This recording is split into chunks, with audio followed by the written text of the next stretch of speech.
Every day is good to know that Donald Trump is our president, on the real. Trump is our president. But yeah, these Democrats, they still trip about these IDs. We need IDs for everything. I don't know why you don't want to have it for federal elections. Makes no sense at all. Come on, y'all. Wake up, America. Wake up. That they should be pushing this issue. Americans have confidence in elections. But see, for me, it's about too many people doing too many things too courageously for me to be able to stand here today. Names like James Reed and Jimmy Lee Jackson and Viola Liuzzo, Andrew Goodman, James Chaney, Michael Schwerner. These are people who died for me to be here today.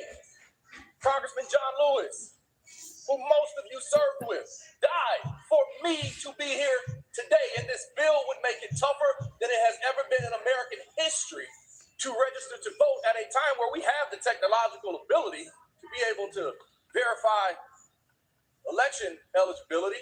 But we don't want to do that. We want to make it tougher for people to actually get registered to vote. And that is not what we should be doing. We should be making it easier for people to vote. Wait. So we got to talk about a hilarious and humiliating moment for woke Democrat Congressman Shamari Figurs, who I believe is from Alabama, right? He's a black dude, a black Democrat who is against voter ID, right? He's against requiring people to show ID to identify themselves in order to vote. Now, everybody knows the talking points from the Democrats in regards to why they are opposed to voter ID, right? They're opposed to voter ID because they claim that black people can't get voter ID, right? That black people are too stupid to get an ID, okay? And therefore, it's going to disenfranchise black people. However, this woke Democrat got a reality check on this idea that black people are too stupid to get IDs, because at this black church, he's going to talk about voter ID, and he's going to ask all of the black people in this church, how many of them don't have an ID, right? And he's going to be shocked by the answer. It's certainly not the answer that he wanted. So without further ado, let's get into it. So regardless about how you feel about voter ID, right? It's not about that. This is about ease of registration, right? The most common form of ID that everybody has is a driver's license. Right? Good morning. Name is Deunta. Thank you for stopping by the chat. Thank you. Happy Thursday.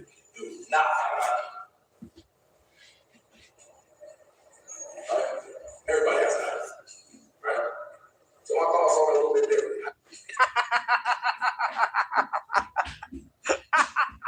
I gotta tell you, these Democrats, how many of them don't have an ID, right? And he's gonna be shocked by the answer. It's certainly not the answer that he wanted. So without further ado, let's get into it. So regardless about how you feel about voter ID, right? It's not about that. This is about ease of registration, right? The most common form of ID that everybody has is a driver's license, right? I'm of a different era, I'm of a different generation. I probably feel a little bit different than watch this. How many people in here do not have an ID? Right? Everybody has an ID, right? So my thoughts on it a little bit different. Amazing. I gotta tell you, these Democrats stay getting humiliated, stay getting embarrassed, right? This guy said, how many of you Negroes, how many of you don't have ID, right? Watch this. Oh, wait. Everybody got ID? Well, I thought something differently. Right? Of course you did. He thought something differently. Hey, you guys in the chat. Now, this is the state Senate. This is U.S. Senate chart. Who the longest serving senators? The longest serving senators. You got Robert Byrd, 50 years, and of course you got the Republican as well. But out of the Republican and Democrats, it's 15 Democrats out of 9 Republicans that held the office the longest when it comes to being in the Senate. 15 Democrats out of 9 Republicans held the seat the longest when it comes to being in the Senate in the United States. It's been Democrats all this time destroying America when it comes to the situation. Period. You can look it up. 15 Democrats held the office the longest when it comes to Senate. 9 Republicans. Amazing. Yeah, I mean that is a narrative buster, right? This dude is in a black church. Good morning, Bruce. How many of you black folks, how many of you Negroes don't have an ID, right? Because again, the narrative for the Democrat Party is that black people are too dumb to get ID. Yeah, we'll play it after this. And all of them got ID. I got you. Right? I got you, guys. Well, how many? I got you, chat. How many of you Negroes can't read? Right? How many of you Negroes got a computer in the house? Right? I mean, Good morning. Seriously. So yeah, man, I just looked this up this morning. Out of the U.S., United States, your senators, 15 Democrats out of the 9 Republicans. The Democrats held the office the longest. That's crazy. Can't make that stuff up. You can look it up. Yep. This is what the Democrat Party thinks. Black folks can't get ID. Black folks don't know how to use a computer, or right, they don't have access to computers. Black people can't read, right? This is what they think. So this guy, in his attempt to make a point here, backfired hilariously. But there is some real movement on this issue of the SAVE Act. Okay, the SAVE Act has sparked a conversation, a much needed conversation about voter ID, a conversation that Democrats don't want to have. And although at the federal level, amazing, the SAVE Act is stalling in the Senate because Republican leadership is weak, at the very least on the state level, voters have an opportunity to implement the SAVE Act in their state, right? And it is on the ballot in some states, or will be on the ballot in some states coming up in the midterms, right? But you also have some states like Florida, they are already passing their own version of the SAVE Act, and lo and behold, critics are claiming that this is going to suppress votes. So without further ado, let's learn about what is happening in Florida with their version of the SAVE Act going into law that leftists are already boo-hooing and crying about. On your side. Good afternoon, I'm Paula Suro. And I'm Josh Benson. Thanks so much for being with us tonight. A bill looking to heighten requirements for voters across the state just passed out of a House committee today. It aims to streamline the voting process, but critics say it could force thousands of people off the voting rolls. News Channel 8's Mackenzie Laporte is inside the State House with this debate. The bill would essentially make voters hand over more information to prove U.S. citizenship, like a birth certificate or a passport, before voting in this upcoming election season, something critics say is a recipe for chaos. The bill passed along party lines, with one side saying it aims to safeguard our elections, and the other side saying it blocks U.S. citizens from voting. At its current form, the bill would revise current election laws with a section that's catching the eyes of voting rights groups, which would require individuals to prove they are a U.S. citizen if the Department of Highway Safety and Motor Vehicles says so. It requires the Department of Highway Safety Motor Vehicles to share citizenship and other information on a weekly basis with the Department of State. It's a bill that's similar to the SAVE Act on Capitol Hill, where U.S. Representative Anna Paulina Luna has attempted to include the Safeguard American Voter Eligibility Act into a funding package, something Democrats continue to push back on in D.C. and here at the State House. We're going to have to pay to defend it. I don't know how that makes any fiscal sense, and it's wrong on so many levels. With voting right advocates like Amy Keats saying it wouldn't just be costly to defend, but also costly to seniors, students, and low-income Floridians. This is straight up voter suppression. I think a lot of the documents that they're asking people to produce, they cost a lot of money, right? And that it's really just a modern day poll tax. Really? Despite the concerns seen in both committee stops, the bill is now one step closer to a full floor. Amazing, absolutely amazing. Oh, it's too expensive to get an ID. That's crazy. Like and subscribe, everybody. Like and subscribe. Let's grow together. Thank you, guys. Very interesting. I feel like when I got my birth certificate, it was like $10, right? In order for him to print it out and to mail it, right? When I asked for a copy, and it wasn't too long ago. So I'm very familiar with the process of getting documentation, like, for example, your birth certificate. Yeah, it's not unreasonably expensive, right? I mean, let's be real. These people just make up anything. They just make stuff up. It's incredible. It really is. So this eventually did pass. the legislator. All new at 6, expected changes to voter ID rules could catch people off guard. State lawmakers approved legislation they say would safeguard elections from non-citizens voting. CBS News Miami's Ted Scouten is your reporter in Fort Lauderdale with what you need to know. Florida Republicans in the legislature passed new rules for voter ID. It must show you're a citizen.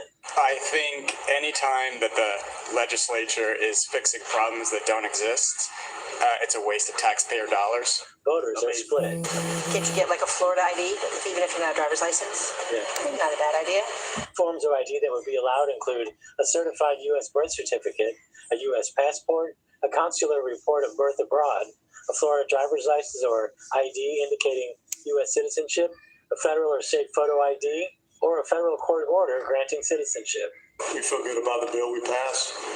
Ultimately, all we're really seeking is wanting to make sure that the elections process in Florida is as pristine as possible. Miami Garden State Senator Shepard Jones says there is no evidence of fraud. So all of this is performative. Once again, trying to fool the average person to make it seem as if there's something wrong with our voting system, when my colleagues themselves have made it clear that there's nothing wrong with our voting system. Well, I mean, I don't think anybody is saying that there's something wrong in Florida specifically. I mean, I think Florida does a pretty damn good job, but that's because it's run by Republicans, right? Republicans are running the state, so therefore they do a good job, right? When it comes to, simple things like counting votes, right? It's just about saying, hey, you know what? There's more that we can do, right? Yes, our elections are mostly secure, but that doesn't mean that we can't do more, right? Which, again, is a foreign concept of Democrats that, hey, you can never do enough to make sure that your elections are being safeguarded and that you don't have illegals voting. I mean, I covered a story about somebody, who was not a citizen that became a mayor, right? So you got, people who are not citizens, being elected in places like Florida that are, in the country illegally. So, hey, you can never have too much election integrity, to be honest with you. Broward Supervisor of Elections Joe Scott is telling voters to prepare as soon as possible. So if you haven't already upgraded to your real ID, I would encourage everybody to do so, especially if you're planning to vote. And if you are a registered voter and you're planning to vote, the best thing everybody can do is to get their real ID. Again, it's very simple, right? It's not that hard, okay? But despite all this, Democrats are panicking, and they're basically suing the state. Ron DeSantis has now signed this law, and let's listen to Ron DeSantis talk about how he knows that they're going to get a bunch I was of ready to sue somebody, ready to sue leftist organizations over this. So I am excited to be able to sign this. This is a big deal, but it isn't as big a deal in Florida because of all the hard work we've done over many, many years. And I think from the time Wilton was Senate president until probably 23, we had 2 or 3 year period where all these issues we just address in a very strong way. And what happens on all these, I sign it. There you go. They sue us, right? They go to a liberal judge. The liberal judge sides with them. Then we appeal, and then we win, right? So that's probably what will happen on this. I've just seen. Okay, but despite all this, Democrats are panicking, and they're basically suing the state because Ron DeSantis has now signed this law. And let's listen to Ron DeSantis talk about how he knows that I had to play it again because he breaking it all down. That's what's going on. Every time Trump do something or the Republican do something, some doggone Kevin lawyer, the judge, do the dumb shit. Leftist organizations over this. So I am excited to be able to sign this. This is a big deal, but it isn't as big a deal in Florida because of all the hard work we've done over many, many years. And I think from the time Wilton was Senate president until probably 23, we had 2 or 3 year period where all these issues we just address in a very strong way. And what happens on all these, I sign it, they sue us, right?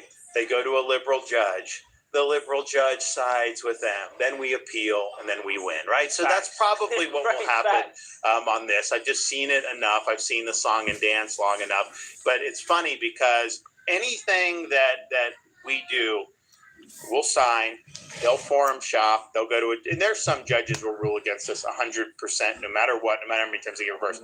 So you do it. And then media, judge rules against Florida election bill, like real. And then 6 months later, that decision gets reversed. And you won't find much reporting on it getting reversed. It's just that initial one, right? So we've had that, and I would say on our election. Good morning, Catwalk. Good morning. 90-some% have been overturned. Good morning. Good morning. Glad you're in the chat, everybody. Thank you, guys. And Good sometimes morning. I think we've even gotten Like the and U.S. subscribe. Supreme Court to do a stay. So that's just par for the course. We understand that that's happening, and we do our best to be able to overcome that. But that's what I anticipate will happen with this. These changes aren't effective immediately. They're going to be effective in the not too distant future.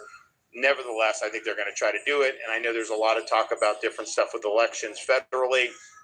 The Congress, they've missed a lot of opportunities over the years to address, I think, some real problems. And elections is one of them. I think there's a lot more that could have been done with immigration. To stop some of the madness that we see. Now, the border's great now since President Trump came in. Morning. There's visa fraud. There's all kinds of chain migration, birthright citizenship for people here illegally coming in, birth tourism from the CCP, sending people in, go on a 3-week vacation, have a baby, get American citizenship for the baby, and then you go back to communist China? How does that make sense? And the Supreme Court is going to hear arguments about the 14th Amendment and whether that means that Bruce. citizenship applies to Good people morning, that are Jason. not authorized to be here. Now, when the founder, well, it actually wasn't the founders, it was the Civil War generation, when the framers of that provision of the 14th Amendment, what they were trying to do was overturn the Dred Scott case, because the Dred Scott case said Dred Scott was not a citizen of the United States, which, he was, came from a family that, never surrender, was brought here against their will. And then this is the only thing he knew, much different than somebody coming illegally violating the law. So Dred Scott lost the case, and Abraham Lincoln was very forceful in saying that was a bad decision and it shouldn't be followed. Lincoln said it shouldn't be followed. Now they'll say, you got to, the courts are so sad. Lincoln said, I'm not going to follow that decision. Then when the Civil War ended, they did the 14th Amendment. And the idea was to clarify that, no, Dred Scott should have won that case, and that he, as well as all the former slaves, were citizens of the United States. But then that has now been applied in ways that the framers of that provision would have never contemplated. Because first of all, we didn't have, coming to America was a big deal in 1865, 66. You just couldn't hop on a plane and get here, stay 3 weeks and hop on a plane and go back to a foreign country. That wasn't the way it worked. And so they weren't thinking in terms of people flooding in violation of the law. But I think if you look at those does not represent no devil. Clearly their intent was not to lead to what's happened. That's for sure. The question is what does the language actually say? How was that originally understood by the people that ratified it? And I think, you look at the evidence of that, I don't think that they intended someone to just come here on a visit who's foreign, have a kid, then go back, and then that kid becomes an American citizen. That kind of cheapens the whole process when you make it a tourist thing rather than something that was what they intended. So the court's going to So I agree with DeSantis 100%, right? And I kind of got lost in the sauce here listening to him, because I was like, wow, this guy is presidential, right? I love the fact that he took the time to break down the Supreme Court case. I think that DeSantis is underrated, man. I really like DeSantis a lot. I like him. I like Rubio. I like JD. But I like DeSantis the most as an executive, okay, as a guy who has proven that he can get stuff done. Now, again, Florida's a red state, so he has a lot of help, right? I'm not sure if he would get that type of help in Congress, but regardless, he knows how to get stuff done. He knows how to be an executive. And him getting Florida SAVE Act done is just another example of him, showing that, hey, we're willing to move, right? This is something that the voters want. It's extremely popular. Let's get it done.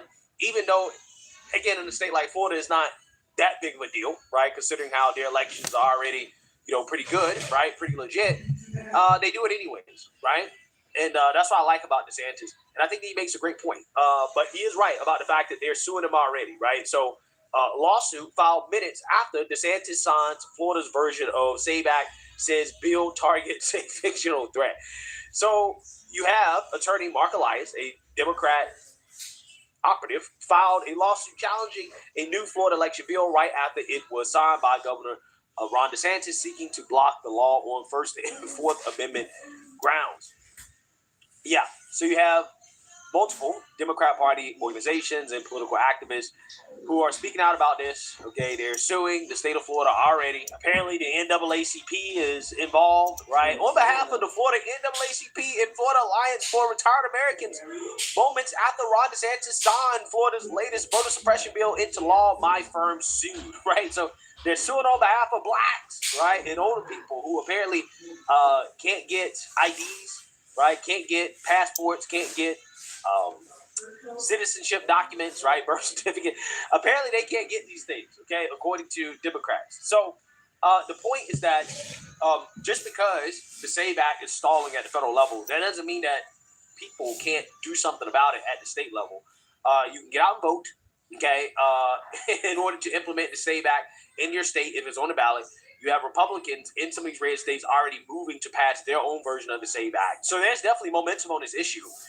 It's just about capitalizing on that momentum and getting this implemented across the country as much as we can. Even if we can't get it at the federal level, regardless, this conversation has really exposed how silly.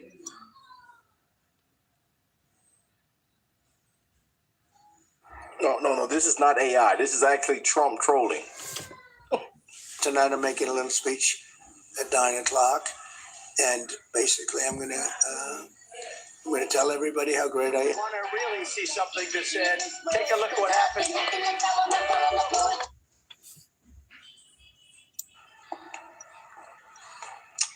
Thank you very much. My fellow Americans, good evening. Let me begin by congratulating the team at NASA and our brave astronauts on the successful launch of Artemis 2. It was quite something. It will be traveling further than any manned rocket has ever flown and will very substantially pass the moon, go around it, and come back home from a distance that has never been done before. It's amazing. Just 1 month since the United States military began Operation Epic Fury, targeting the world's #1 state sponsor of terror, Iran. In these past 4 weeks, our armed forces have delivered swift, decisive, overwhelming victories on the battlefield. Victories like few people have ever seen before. Tonight, Iran's Navy is gone. Their Air Force is in ruins. Their leaders, most of them terrorist regime they led, are now dead. Their command and control of the Islamic Revolutionary Guard Corps is being decimated as we speak. Their ability to launch missiles and drones is dramatically curtailed, and their weapons, factories, and rocket launchers are being blown to pieces. Very few of them left. Never in the history of warfare has an enemy suffered such clear and devastating large-scale losses in a matter of weeks. Our enemies are losing, in America, as it has been for 5 years under my presidency, is winning, and now winning bigger than ever before. Before discussing this current situation, I also want to thank our troops for the masterful job they did in taking the country of Venezuela in a matter of minutes. That hit was quick, lethal, violent, and respected by everyone all over the world. After rebuilding our military during my first term, we have by far the strongest military anywhere in the world. And now we're working along with Venezuela and are, in a true sense, joint venture partners. We're getting along incredibly well in the production and sale of massive amounts of oil and gas, the second largest reserves on earth after the United States of America. We're now totally independent of the Middle East, and yet we are there to help. We don't have to be there. We don't need their oil. We don't need anything they have, but we're there to help our allies. Tonight, I want to provide an update on the tremendous progress our warriors have made in Iran and discuss why Operation Epic Fury is necessary for the safety of America and the security of the free world. From the very first day I announced my campaign for president in 2015, I have vowed that I would never allow Iran to have a nuclear weapon. This fanatical regime has been chanting death to America, death to Israel for 47 years. Their proxies were behind the murder of 241 Americans in the Marine barracks bombing in Beirut, the slaughter of hundreds of our service members with roadside bombs. They were involved in the attack on the USS Cole, and they carried out the countless other heinous acts, including the just horrible, bloody atrocities of October 7th in Israel, something that most people have never seen anything like it. This murderous regime also recently killed 45,000 of their own people who were protesting in Iran. 45,000 dead. For these terrorists to have nuclear weapons. Good morning. Thank you guys for being in the chat. My name is Deunta. Threat. Appreciate it. The most Happy violent Thursday. and thuggish regime on earth would be free to carry out their campaigns of terror, coercion, conquest, and mass murder from behind a nuclear shield. I will never let that happen, and neither should any of our past presidents. This situation has been going on for 47 years and should have been handled long before I arrived in office. I did many things during my 2 terms in office to stop the quest for nuclear weapons by Iran first, and perhaps most importantly, I killed General Qasem Soleimani in my first term. He was an evil genius, brilliant person, a horrible human being, however, the father of the roadside bomb, and he lived just horrible what he did. Iran would have been perhaps in far better, stronger position. He lived, we would have had probably a different conversation tonight. But you know what? We'd still be winning and winning big. And then very importantly, I terminated Barack Hussein Obama's Iran nuclear deal, a disaster. Obama gave them $1.7 billion in cash, green cash. Took it out of banks from Virginia, D.C., and Maryland, all the cash they had. Flew it by airplanes in an attempt to buy their respect and loyalty, but it didn't work. They laughed at our president and went on with their mission to have a nuclear bomb. His Iran deal would have led to a colossal arsenal of massive nuclear weapons for Iran. And they would have had them years ago, and they would have used them. It would have been a different world. There would have been no Middle East and no Israel right now, in my opinion, the opinion of a lot of great experts, had I not terminated that terrible deal. And I was so honored to do it. I was so proud to do it. It was so bad right from the beginning. Essentially, I did what no other president was willing to do. They made mistakes, and I am correcting them. My first preference was always the path of diplomacy, yet the regime continued their relentless quest for nuclear weapons and rejected every attempt at an agreement. For this reason, in June, I ordered a strike on Iran's key nuclear facilities, an Operation Midnight Hammer. Nobody's ever seen anything like it. Those beautiful B-2 bombers performed magnificently. We totally obliterated those nuclear sites. The regime then sought to rebuild their nuclear program at a totally different location, making clear they had no intention of abandoning their pursuit of nuclear weapons. They were also rapidly building a vast stockpile of conventional ballistic missiles and would soon have had missiles that could reach the American homeland, Europe, and virtually any other place on earth. Iran's strategy was so obvious.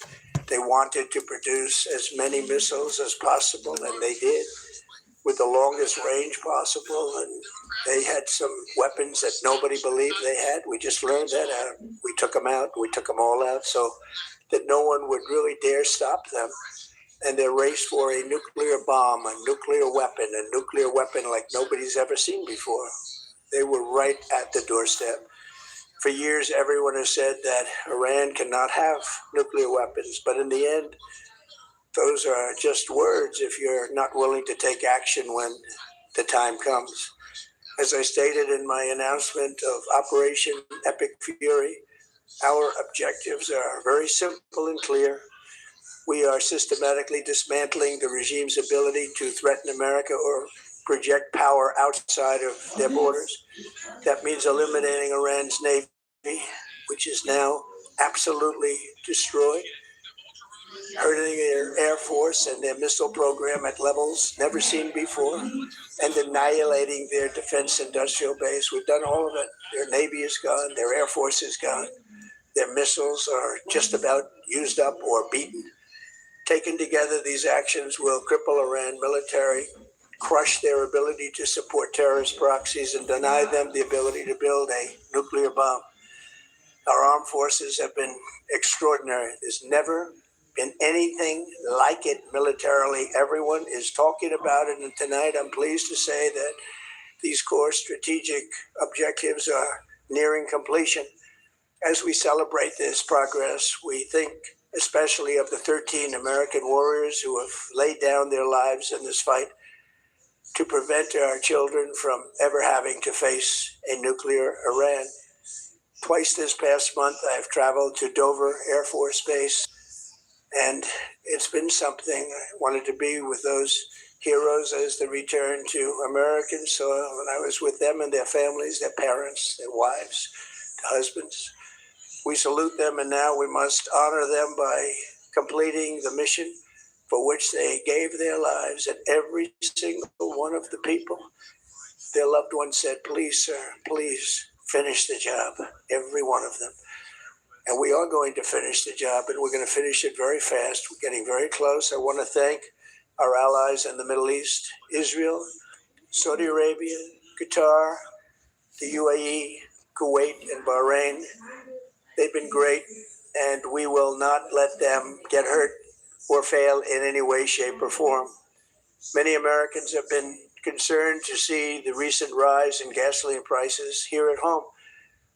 The short-term increase has been entirely the result of the Iranian regime launching deranged terror attacks against commercial oil tankers in neighboring countries that have nothing to do with the conflict. This is yet more proof that Iran can never be trusted with nuclear weapons. They will use them, and they will use them quickly. It would lead to decades of extortion, economic pain, and instability worse than we can ever imagine. The United States has never been better prepared economically to confront this threat. You all know that. We built the strongest economy in history. We're going through it right now, the strongest in history. In 1 year, we've taken a dead and crippled country. I hate to say that, but we were a dead and crippled country after the last administration and made it the hottest country anywhere in the world by far, with no inflation, record-setting investments coming into the United States, over $18 trillion, and the highest stock market ever, with 53 all-time record highs in just 1 year. It all positioned us to get rid of a cancer that has long simmered. It's known as the nuclear Iran, and they didn't know what was coming. They'd never imagined it. Remember, because of our Drill Baby Drill program, America has plenty of gas. We have so much gas. Under my leadership, we're #1 producer of oil and gas on the planet, without even discussing the millions of barrels that we're getting from Venezuela. Because of the Trump administration's policies, we produce more oil and gas than Saudi Arabia and Russia combined. Think of that, Saudi Arabia and Russia combined. And that number will soon be substantially higher than that. There's no country like us anywhere in the world, and we're in great shape for the future. The United States imports almost no oil through the Hormuz Strait and won't be taking any in the future. We don't need it. We haven't needed it, and we don't need it. We've beaten and completely decimated Iran. They are decimated, both militarily and economically and in every other way. And the countries of the world that do receive oil through the Hormuz Strait must take care of that passage. They must cherish it. They must grab it and cherish it. They can do it easily. We will be helpful, but they should take the lead in protecting the oil that they so desperately depend on. So to those countries that can't get fuel, many of which refused to get involved in the decapitation of Iran. We had to do it ourselves. I have a suggestion. Number one, buy oil from the United States of America. We have plenty. We have so much. And number two, build up some delayed courage. Should have done it before. Should have done it with us, as we asked. Go to the strait and just take it, protect it, use it for yourselves. Iran has been essentially decimated. The hard part is done, so it should be easy. And in any event, when this conflict is over, the strait will open up naturally. It'll just open up naturally. They're going to want to be able to just sell like he oil. said in his True Social post. That's all they have to try and rebuild. It will resume the flowing, and the gas prices will rapidly come back down. Stock prices will rapidly go back up. They haven't come down very much, frankly. They came down a little bit, but they've had some very good days over the last couple of days. We've done actually much better than I thought, but we had to take that little journey to Iran to get rid of this horrible threat. With our historic tax cuts, where people are just now talking about receiving larger refunds than they ever thought possible, they are getting so much more money than they thought. That's from the great big beautiful bill. Our economy is strong and improving by the day, and it will soon be roaring back like never before. It will top the levels that it was a month ago. I've made clear from the beginning of Operation Epic Fury that we will continue until our objectives are fully achieved. Thanks to the progress we've made, I can say tonight that we are on track to complete all of America's military objectives shortly, very shortly. We're going to hit them extremely hard over the next 2 to 3 Thank you, guys. weeks. Thank you so much. Appreciate We're going that. to bring them back to the Stone Ages where they belong. In the meantime, discussions are Thank you. Name is ongoing. Deunta. Thank you for subscribing. Was Thank you. not our goal. We never said regime change, but regime change has occurred because of all of their original leaders' death. They're all dead. The new group is less radical and much more reasonable. Yet if during this period of time no deal is made, we have our eyes on key targets. If there is no deal, we are going to hit each and every one of their electric generating plants very hard and probably simultaneously. We have not hit their oil, even though that's the easiest target of all, because it would not give them even a small chance of survival or rebuilding. But we could hit it, and it would be gone, and there's not a thing they could do about it. They have no anti-aircraft equipment. Their radar is 100% annihilated. We are unstoppable as a military force. The nuclear sites that we obliterated with the B-2 bombers have been hit so hard that it would take months to get near the nuclear dust, and we have it under intense satellite surveillance and control. If we see them make a move, even a move for it, we'll hit them with missiles very hard again.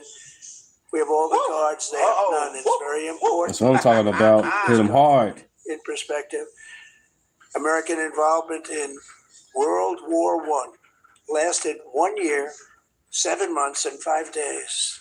World War II lasted for 3 years, 8 months, and 25 days. The Korean War lasted for 3 years, 1 month, and 2 days.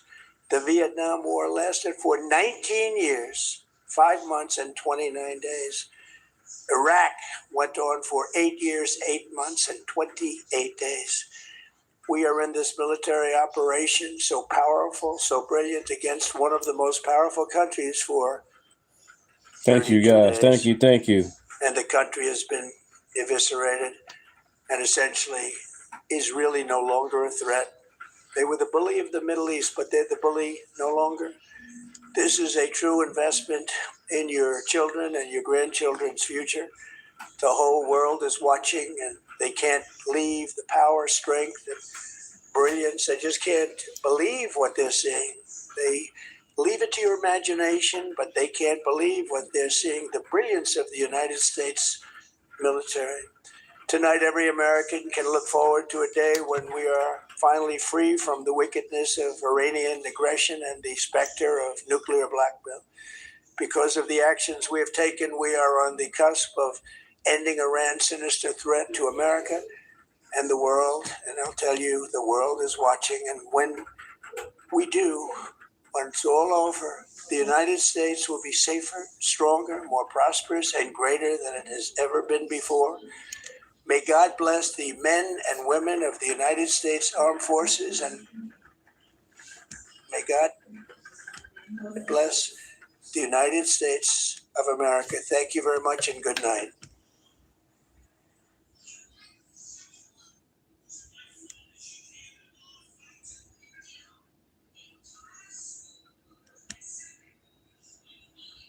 A call with about 30 other countries about how to reopen the strait. We are approaching the top of the hour as we take a live look over Tel Aviv and Israel. I want to get to the latest here on Operation.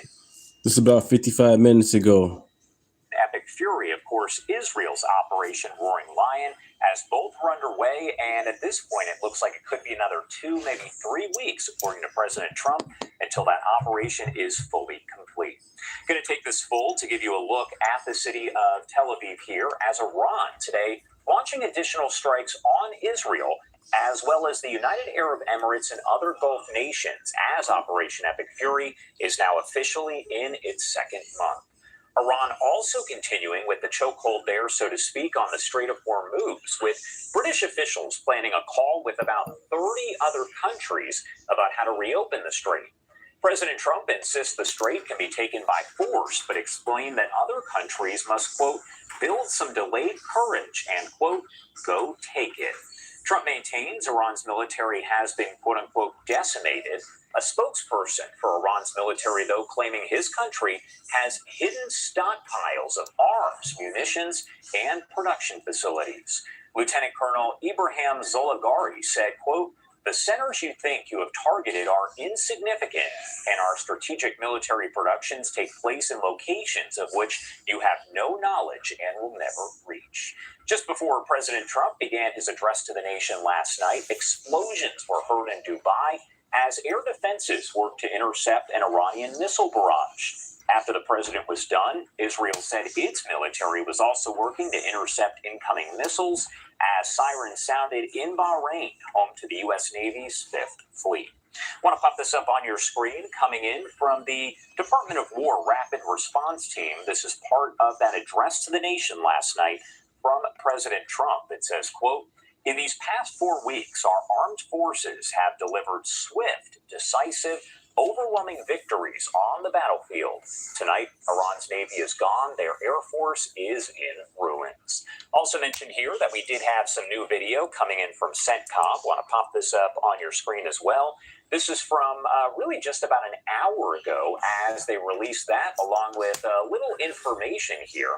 Now, U.S. Central Command has been releasing these videos. Like and subscribe. Name is Deunta. Like and subscribe, you guys. Thank you for stopping by. Thank you. Thank you. The footage, a quote from CENTCOM Commander here. That is, of course, Admiral Subscribe. Brad Cooper. Subscribe. Up to give you a look at that quote, as it says, now in our 5th week of the campaign, it is my operational assessment that we are making undeniable progress. We don't see their Navy sailing, we don't see their aircraft flying, and their air and missile defense systems have largely been destroyed. Again, that is a quote here from Admiral Brad Cooper, the CENTCOM commander.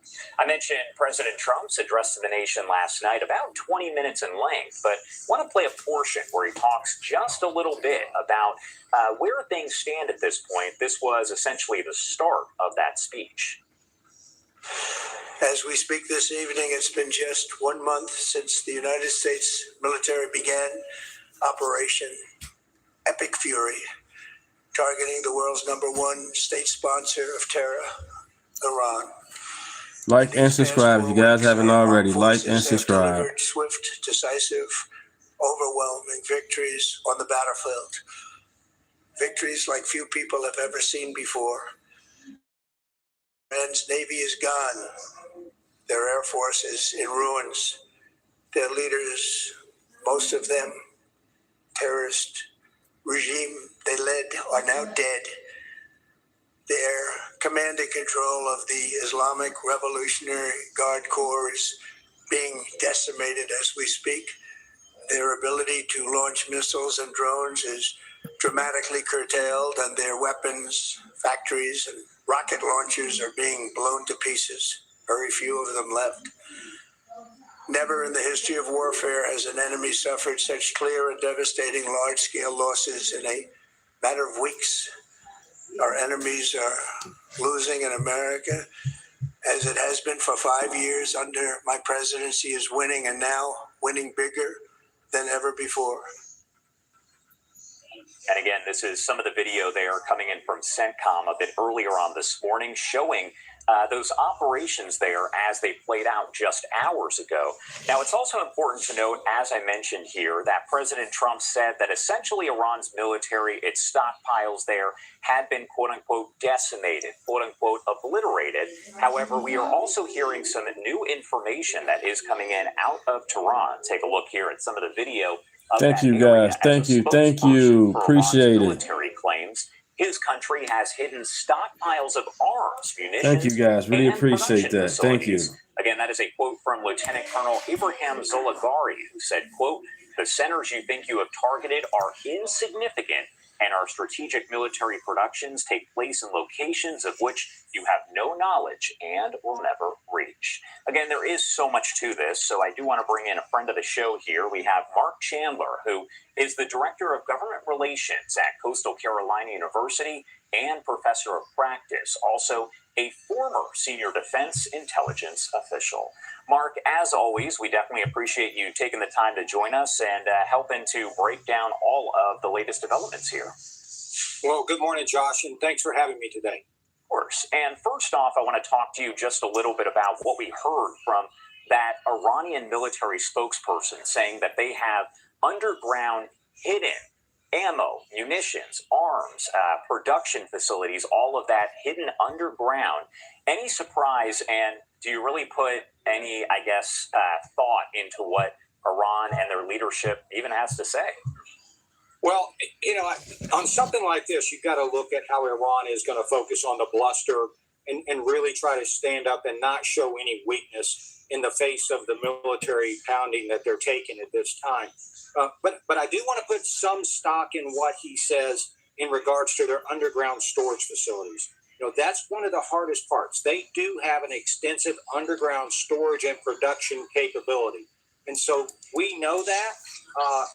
Obviously, our intelligence has been in every aspect of that. You showed some CENTCOM video a few minutes ago that showed going after these attacks, going after these facilities. And so, yes, they have them. Have we taken out every single one of them? I would say that's difficult to judge at this point. So I think he's speaking with a lot of bluster, but there's a basis of truth in what he's saying, because they do have extensive underground production and storage facilities. That's where they're going to keep getting some of these missiles and some of these drones from as we go in there and methodically start to take them out. And so when we look at the next few weeks that President Trump was talking about last night and that he's talked about before, is intelligence is going to work heavy to identify all those facilities and start to eliminate them, or at least eliminate the Iranian access to them. It was a Democratic South.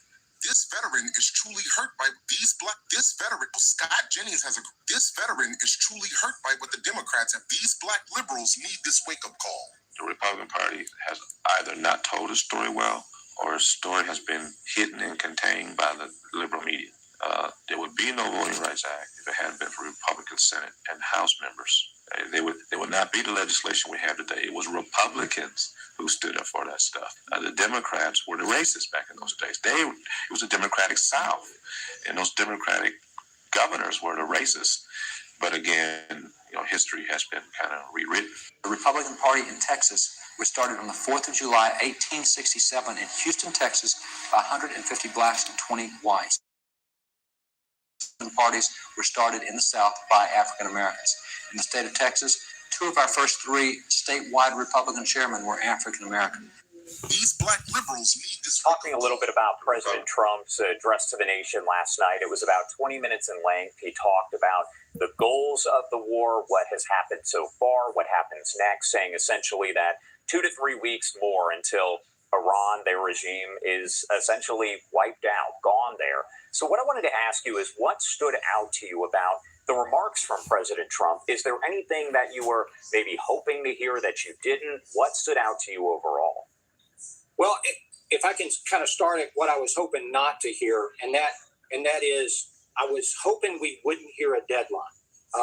And the reason when I say deadline, I'm talking about significant strikes over 2 to 3 weeks, at least publicly, because the military has to work on objectives. Give me the objectives, and I will work to eliminate the objectives or create an opportunity, what we call an end state, for you to have an end state, a successful operation, or achieve your objectives out there.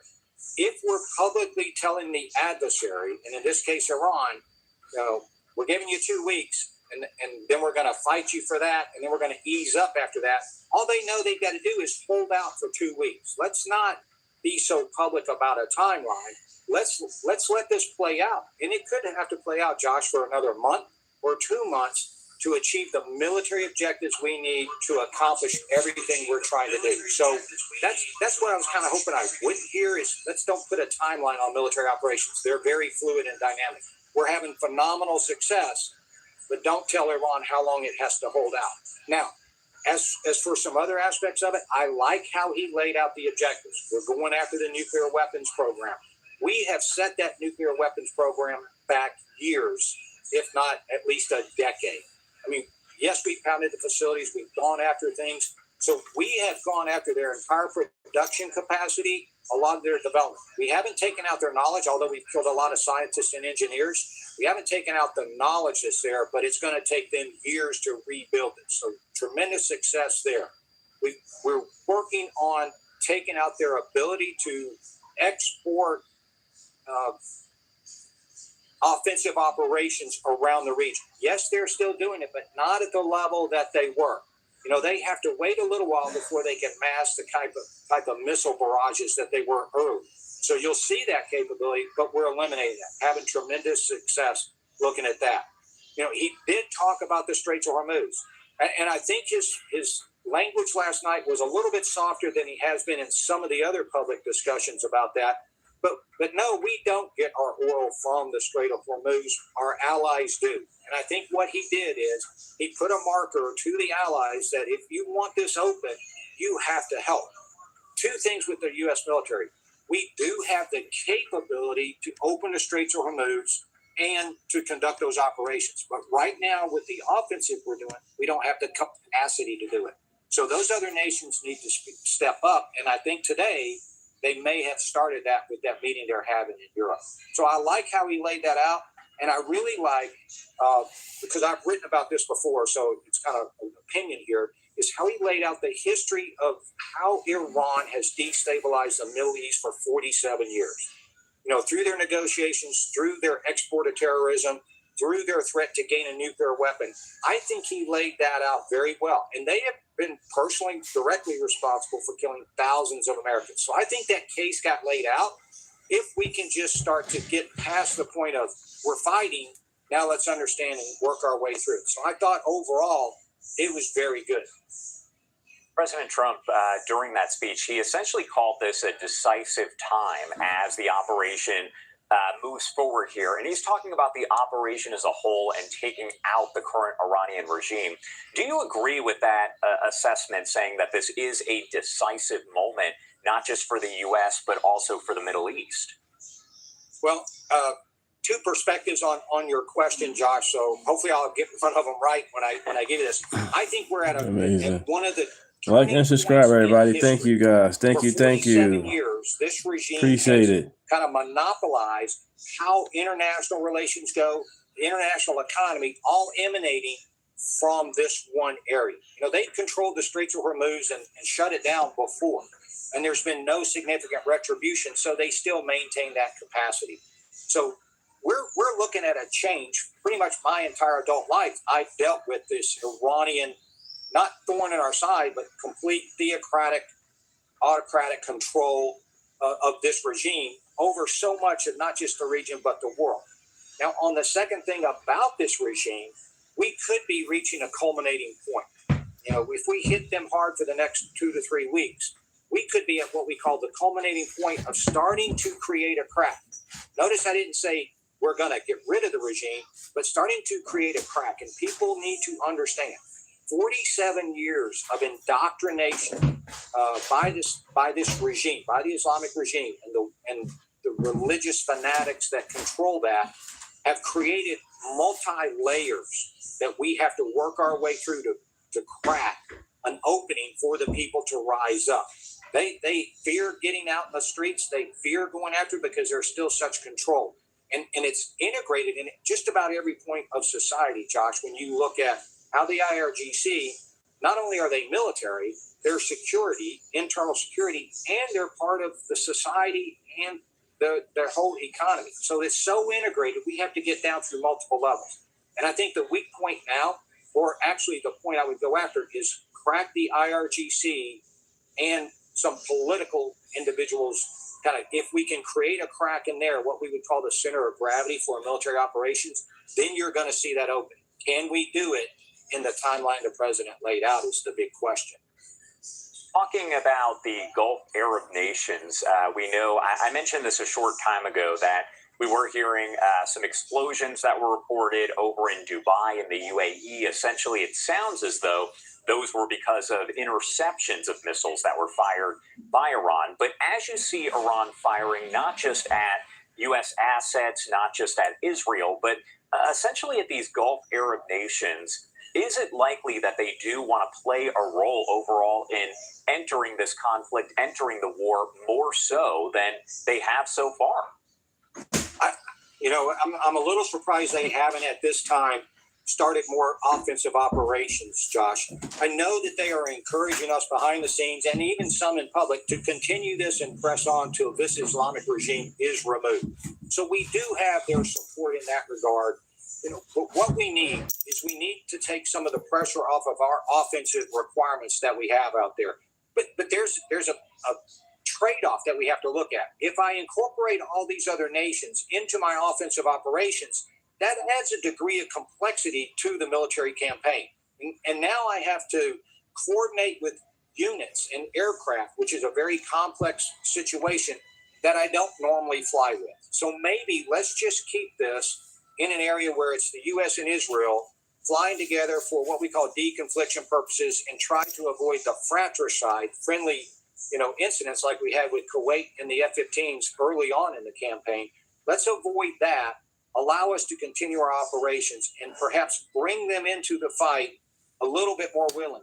Maybe we can use them against the Houthis who entered the fight last weekend.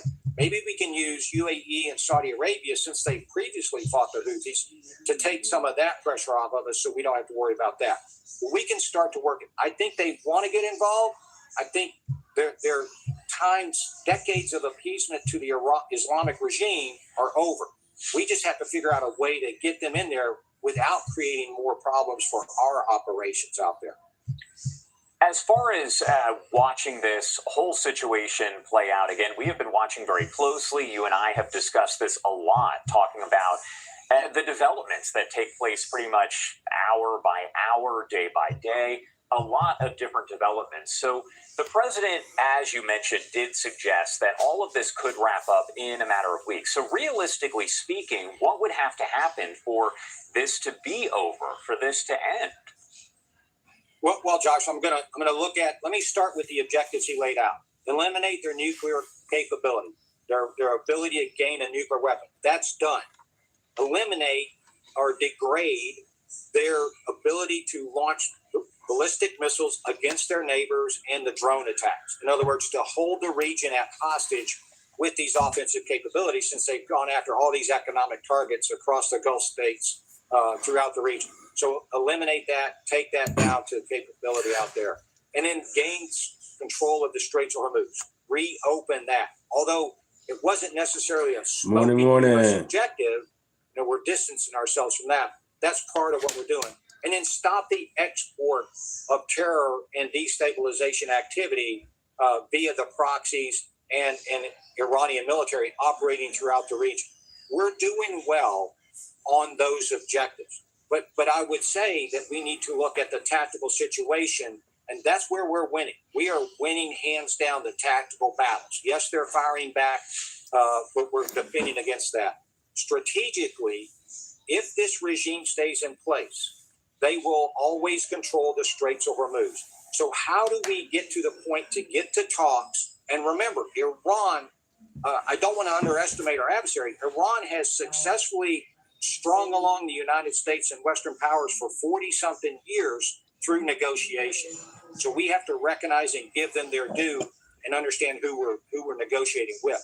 And so when I do that, how do I open the straits? How do I get those other objectives that we're doing so well militarily and then open the Straits of Hormuz because of the economic impact, but keep it open in perpetuity, not just for a short term where Iran can close it at any time it wants. That's the threat we're going to have to kind of keep to the future.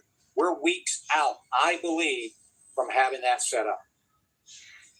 And this is kind of jumping around because I know I've been jumping all over the place, but there are so many different topics and so many different developments. And you touched on this when we were talking about the Gulf Arab nations, but also want to discuss the fact that essentially you have reports of many of these different nations talking about the UAE, Bahrain, Kuwait, others as well that are privately, secretly there behind closed doors telling President Trump to actually continue the operation and weaken Iran even further, saying that the current Iranian regime and the IRGC have not been weakened enough just yet. Why is that happening behind closed doors potentially there rather than out loud in front of everyone? Well, Josh, this goes to the Arab approach to how they have dealt with the Iranians for so long. You know, there's not one Arab nation. Maybe Qatar has a better relationship with Iran, or had before it came under all of these attacks, a better relationship with Iran than most of the other Arab states. But I used the word appeasement earlier. It's just, okay, we're going to accept that Iran, this regime that wants to control the entire Middle East, has been behaving in a manner that's conducive to our economic interest. And we know that they won't take the final steps that are going to damage us economically or close out our lifeline, which is the Strait of Hormuz. That Iran changed the entire dynamic on day 2 of this campaign with all of their attacks against the Middle East. But still, the Arabs don't want to go and confront you publicly. They will talk about this privately, even though they dislike Iran tremendously, have wanted to have them removed for years. They still don't want to go public with that. It's part of the Arab culture and how I deal with my adversary. They may fight them, but I'm not going to talk about them publicly. And there's also, I got to be honest with you, there's a little bit of hedging the bets that this regime survives. So they'll be able to back channel some communication saying, we didn't enter the fight against you, so please open up the straits. So I would say there's part of the Arab culture, and then part of that, I'm hedging my bets that the regime survives through all of this fighting. And I'm going to pop up a live look over Beirut at this hour because something that we don't talk about enough necessarily is the Iran-backed Hezbollah terror group and the fact that they are launching essentially these strikes at Israel as well. A lot of this involves Hezbollah, and a lot of the focus has been on Iran. Again, important to note that this is an Iran-backed terror group. Can you explain for the folks out there kind of the role that the Hezbollah terror group, again, backed by Iran, does play in all of this?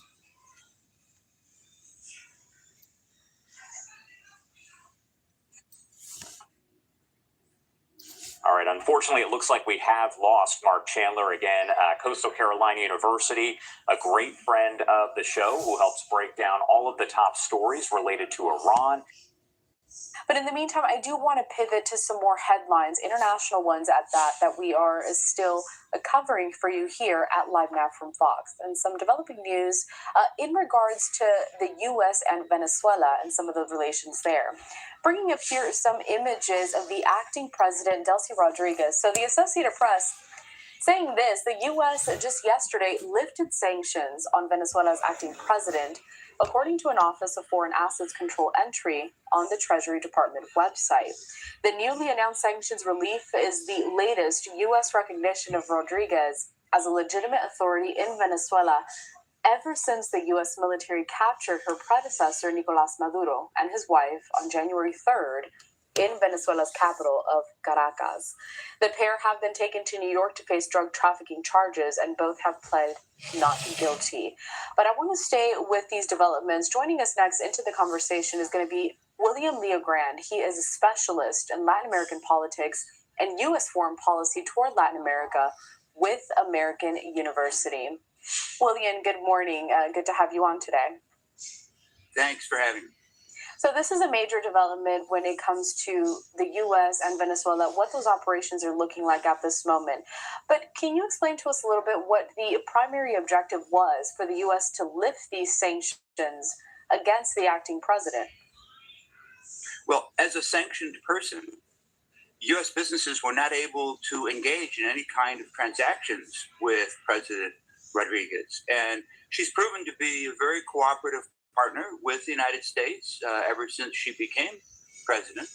And I think this is an effort on the administration to be able to smooth the revival of the Venezuelan economy and enable U.S. businesses to get in there and begin to rebuild the oil sector and restart the Venezuelan economy, which is what the administration has said is our priority right now.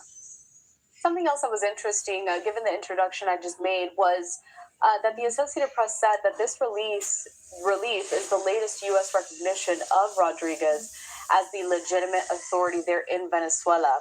William, how does that impact efforts we've seen from the opposition party, particularly Maria Corina Machado, who has been in the U.S. and is also working closely with members of the U.S. government? Well, it leaves the opposition out in the cold, frankly. I think the general agreement that the opposition won the 2024 election and pretty overwhelmingly. But I think the United States objective right now, the president's objective, is to stabilize the country. And it would have been problematic to try to bring Maria Corina Machado back in, or the opposition back in, and put them in charge, because there are multiple armed groups in Venezuela, all of whom would see their interests threatened by the opposition taking power right away. And it would have been very hard to maintain stability on the island, or in Venezuela, excuse me. No worries. We are going to get to a couple of questions on Cuba, because originally that's what we were going to talk about, breaking down the political situation and really the humanitarian issue in Cuba. But just one more kind of note here when it comes to Venezuela. How are other international actors also responding to this, and how the U.S. is conducting or trying to conduct negotiations with the Latin American country? Have we heard from places like Russia, for example? No, there hasn't been much response. Initially, of course, Russia, China, Cuba all condemned the capture of President Maduro. But since that time, I think they're interested in trying to maintain their own interests on the island, which are primarily commercial. The United States did agree to allow China to continue to do business with Venezuela. So I think that was an important development in terms of trying to stabilize the international context around the government change there. So this is a developing and breaking news story. Still a lot of questions that are left to be answered. We'll be touching on this a little later on throughout the next several weeks. Of course, it's a story we're following.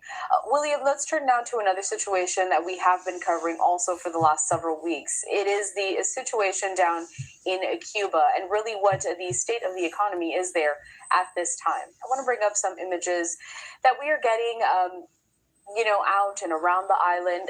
Let's just assess the current situation in terms of energy, the fuel crisis, what is the impact they're seeing in daily lives, and also the humanitarian situation as a whole, some of the challenges that some of these organizations are facing when trying to help the Cuban population. Well, the situation is really desperate on the island right now.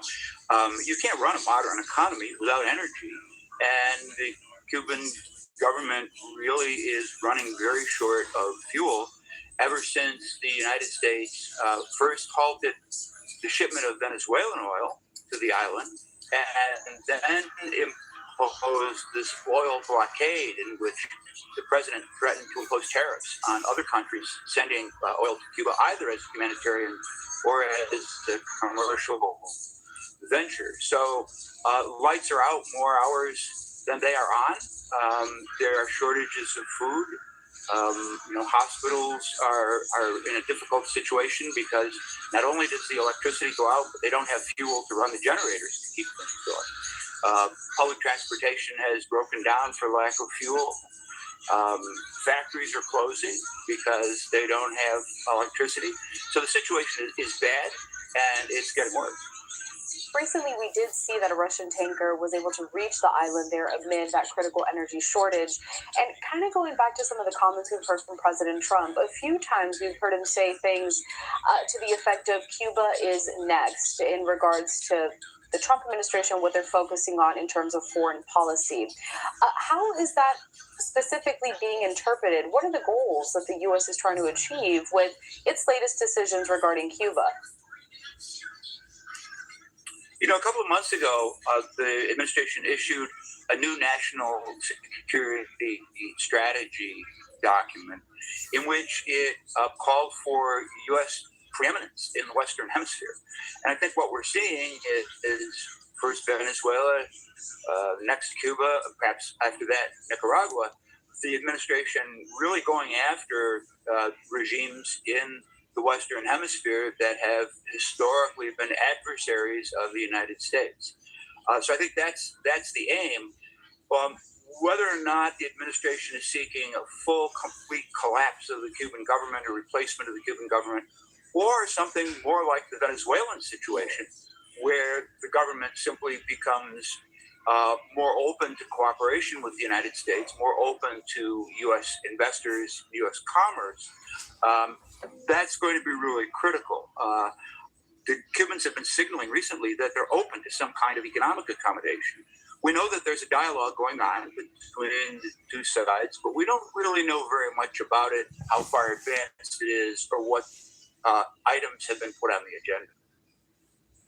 William, still so many questions left with this as well. All of this, it develops so quickly, and really just every day we get a new update coming out of U.S. involvement in several parts of the world. So I guess my final question for you today would be, as we're watching all of this unfold, specifically within Latin America, what are you keeping up with? What are you focusing on? And what should viewers really pay attention to in terms of exactly when the Trump administration is saying, we're going to focus on Venezuela, we're going to focus on Cuba, and other Latin American countries in the region? I think the key thing to watch is, what does the United States really want to get out of this? There is a risk in the Cuban case that this economic pressure could cause real social collapse, and that could lead to a migration crisis, like we saw in 1980 in the Mariel boat lift, or 1994 in the Rafters crisis, where thousands and thousands of Cubans try to come to the United States because living conditions have gotten so bad. Clearly, the administration doesn't want to see that. So I think they are, on the one hand, using economic sanctions.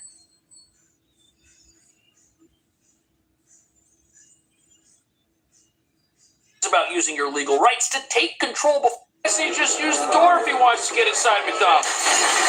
Oh, man. Where are the police? Where's the mayor? Why does no one get, why is this normal in New This is New York. Yeah, I voted for Mandani. York now? People just destroying things. Meanwhile, we got brawls breaking out at strip malls. After the school bells rang, punches were thrown outside of McDonald's. Thank you, guys. Thank you. Like and subscribe. Live on the Citizen app shows the crowd of teenagers pouring into the intersection, blocking traffic along East Tremont Avenue, where the brawl escalated, only to end with an ambulance flashing its sirens. Instead of getting into a fight, it's better to No police either. With her bag of McDonald's in her hands, thought of at least a dozen other things kids could have been doing. Yeah, I know that. It's happening in Chicago, too. Not just Mandani. Drive away when it gets crazy. It's like nonstop chaos. The police are overwhelmed. Look at this. Everyone's filming. It's just mayhem. How do you have this? And they arrest one person who's going to get released because our laws here don't put people in jail for something that doesn't involve a dangerous item. Yeah, he's going to get out. Look, they know. The police know, man. They know. He's not even repentant. Normally, when people put the cuffs on you, you wise up. But it's not just McDonald's and malls. Look at this. Last night at Pokemon store in the West Village. Tonight, the Pokemon store got robbed. Similar items is taking special precautions so it won't fall victim to the same type of attack. That guy's armed. Eyewitness News reporter Anthony Carlin this is crazy with those shop owners. Tonight, at trading card stores across the city, there's a game going on. I have a whole new lock system coming with a bell so customers will be buzzed in. We're not just talking about the game of You can't even walk into the store anymore. They're going to have to let you in. They're going to vet you. Hold on, let's get to this right here. Stick to the whole thing about the ID situation. Understandably so, right? When you're being investigated for money. Breaking down. Rashida Tlaib, her buddy Rashida too. I mean, they're freaking out. I mean, understandably so, right? And when you're being investigated for money laundering, when you're being looked at as a potential possible leaker or spy, Rashida, I'm looking at you. I mean, allegations are flying, and they're just so upset about everything. They're upset about the fraud investigation. They're upset that Donald Trump was born. They're upset that, he wants voter ID.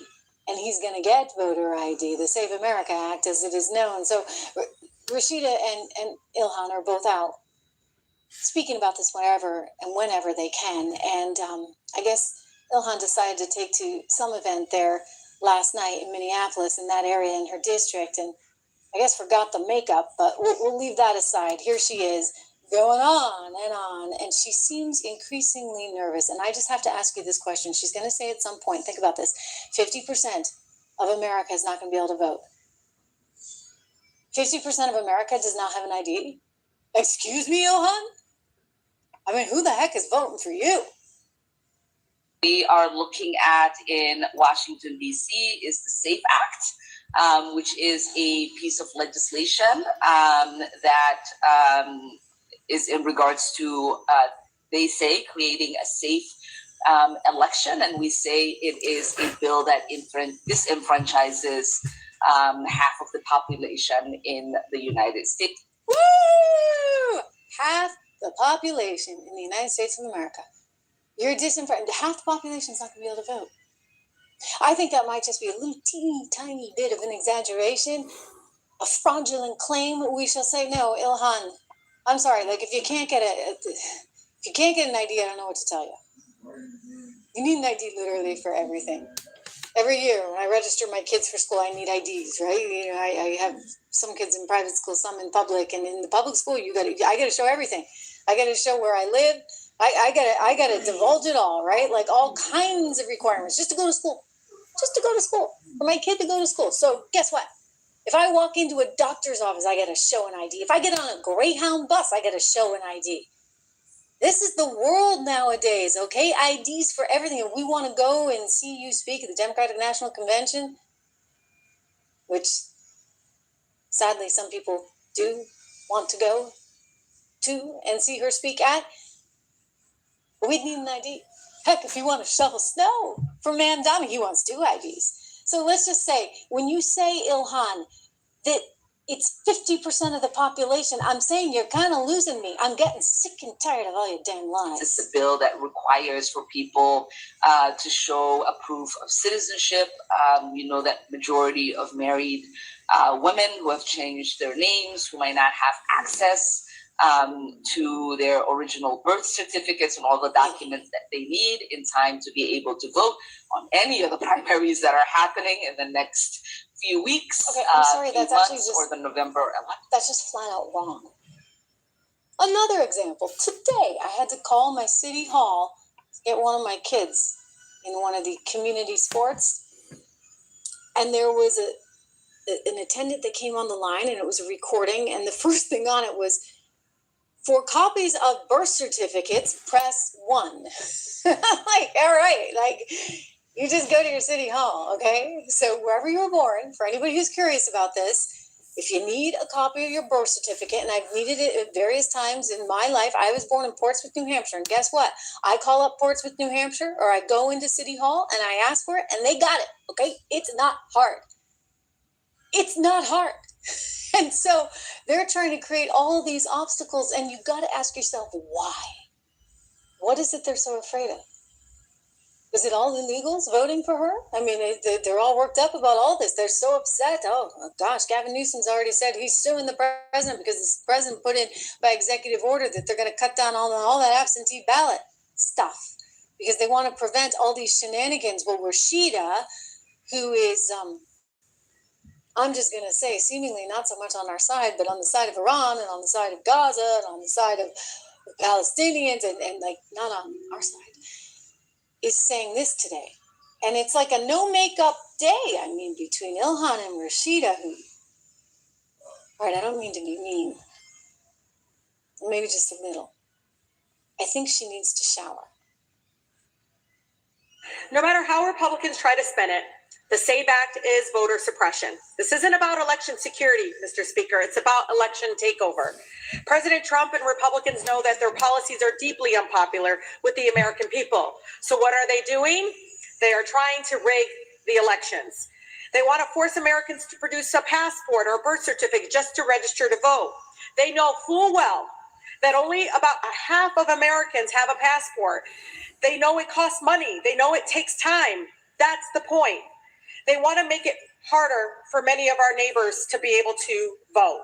Nearly 70 million married women do not have a birth certificate matching their legal name. This bill is a direct attack to our right to vote, and Republicans don't want people like us voting. It would also increase purges of registered voters who literally are getting kicked off of these lists who are legally allowed to vote, and we must stop it. Amazing. And you must wash your hair. Damn. Okay, I'm sorry. I know that was me. Is that dandruff? But you know Damn. what? All's fair in love and war, and this lady's mean. This lady's really mean, okay? So she's actually trying to get in the way of actually having voter ID. I'm just going to point out the obvious, and that's that everyone in the country supports it. And everybody across all racial barriers. I mean, you look at the black population even. I think the latest number was 86% support it there. Like, who actually is not for it? Just like, dare I say, sports. No one wants people that were born as boys competing against the naturally born females. Nobody wants it. No. And yet the Democrats keep pushing this junk on us over and over and over and over again. And you're saying, what has happened to the party? Well, Rahm Emanuel knows what's happened to the party. He's finally coming out and admitting it. Hallelujah. I mean, for goodness sakes, you got to kick them all out and kick them out fast because they're really going to mess you up for a lot of elections for years to come. Rahm Emanuel, this is the guy who was the chief of staff for Obama and the former mayor of Chicago, admitting the unsayable. He's getting anti-PC all of a sudden. We lost the plot. We as Democrats nationally, from Latinx to defunding the police to police organizations are all racist to bringing a set of cultural wars to our schools. We are on the losing side of those cultural wars.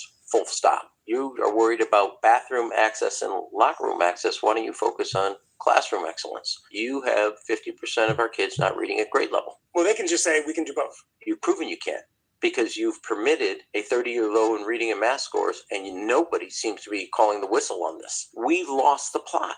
Why? Because the party got unanchored. Every one of our most successful electoral presidents anchored themselves in what I call middle-class values and values that are universal, at least in this country, ascribed to. We went from... This is me back in the day. Yep. Me and Rom. This when I had worked at Austin High School as head of security. I was conservative still, but at one point I did vote for Obama. But yes, me and Ron, we did the 5K walk and run in the Austin community, Austin High School. But as you can see, I'm MAGA. Acceptance to advocacy. Big difference. And I'll just take one on that I shouldn't. A MAGA for life. Goes. I'm red I too. remember fighting for MAGA, Title baby. IX. The reason America we are first. champions in women's sports in the Olympics and soccer, hockey, etc. is Title IX. Why would you undercut the premise of Title IX with the ability of trans men playing in women's sports? To me, it's insane. Baffling. You're undermining one of the great accomplishments we as a country, but also spearheaded by the Democratic Party. Title IX. And we're undercutting it. So thank you for admitting that, because we've been sitting here waiting for somebody to admit that for quite some time.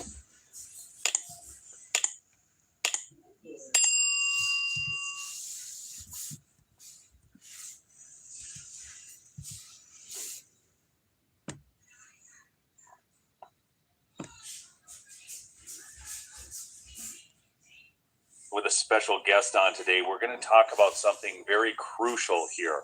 This is going to require some action on your part, truly an emergency, if you will, because there's only one day to make this happen, and that is today. So one of the things that's been going on in Georgia. Subscribe if you haven't. Oh, sorry, you got the YouTube playing in the background, Rebecca. There. Okay, sorry about that, folks. And we have one day to make this happen. And one of the things that's gone on in Georgia over the course of time is we have had Democrats running as Republicans. I did a video on this 3-4 years back. Landmark Group or Landmark Communications, whatever it is down there, is running Democrats as Republicans. So we're going to be talking about Georgia House Bill 960 with only one day left to act on it. I want to bring in my guest, and that's David Cross. He's down there in Georgia, strong election integrity advocate. David, good to see you on. You too, Neil. Thank you for having me. Yeah, you texted me about this yesterday, and truly there's just one day. That's me in Austin. That's Alshon Jeffrey. He used to play for the Bears, and he won his championship with the Eagles. I was kind of heavy set back then, but yeah, that's me and Alshon Jeffrey.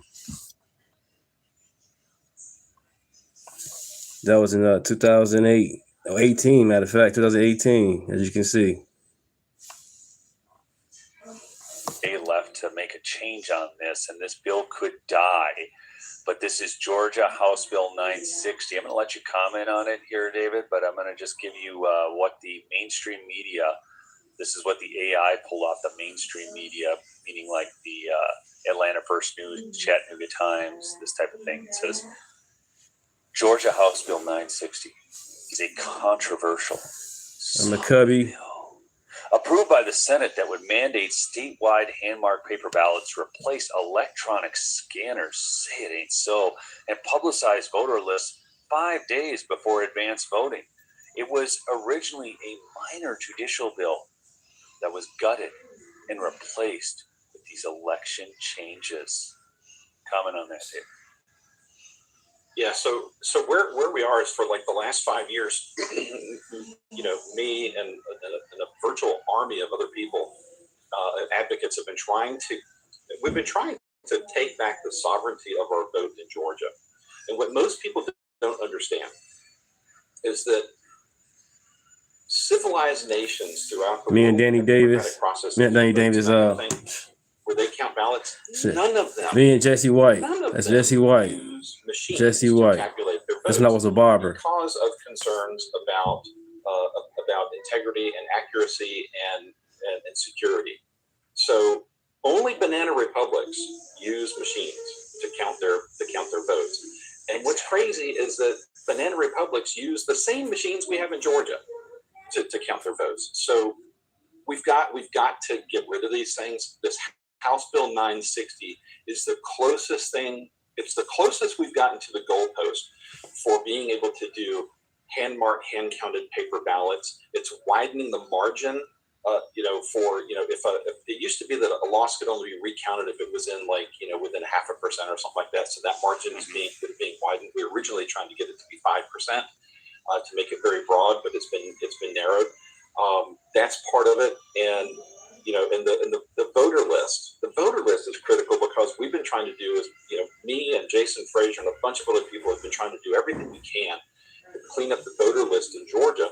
And if we publish this thing 5 days in advance, then the Secretary of State or whoever is doing this will not have an opportunity to monkey with what's going on with the voter list. So I want to inject here, David, because that's a very important point, because we are just seeing the news coming out now about illegal aliens being injected into these voter lists. It is happening. Okay. That is not fake news. And no, listen, it's for real. In Georgia, back in November of last year, there was a lady who stood up. She was being challenged as a voter, and it turns out that she is not a citizen, and she said she's voted like 18 times. And nobody's ever caught it until Jason Frazier called it out. Well, and the reality is, and I want to get to the action steps these people can take, and basically, folks, this is already past the House, right? Or is it past the Senate? Well, it started in the House. Yep. It passed the House, went to the Senate. The Senate made a couple of edits, and then they passed it. And the procedure is it goes back to the House. And so where we are today is it's subscribe, everybody. 115 people in the chat. 115 people in the chat. Subscribe. Name is Deunta. Why not? Let's grow together. He can either do nothing, which is what I think he's probably going to do, and then if he does and it dies, or he can call it for a vote, like basically a yes or a no vote, right?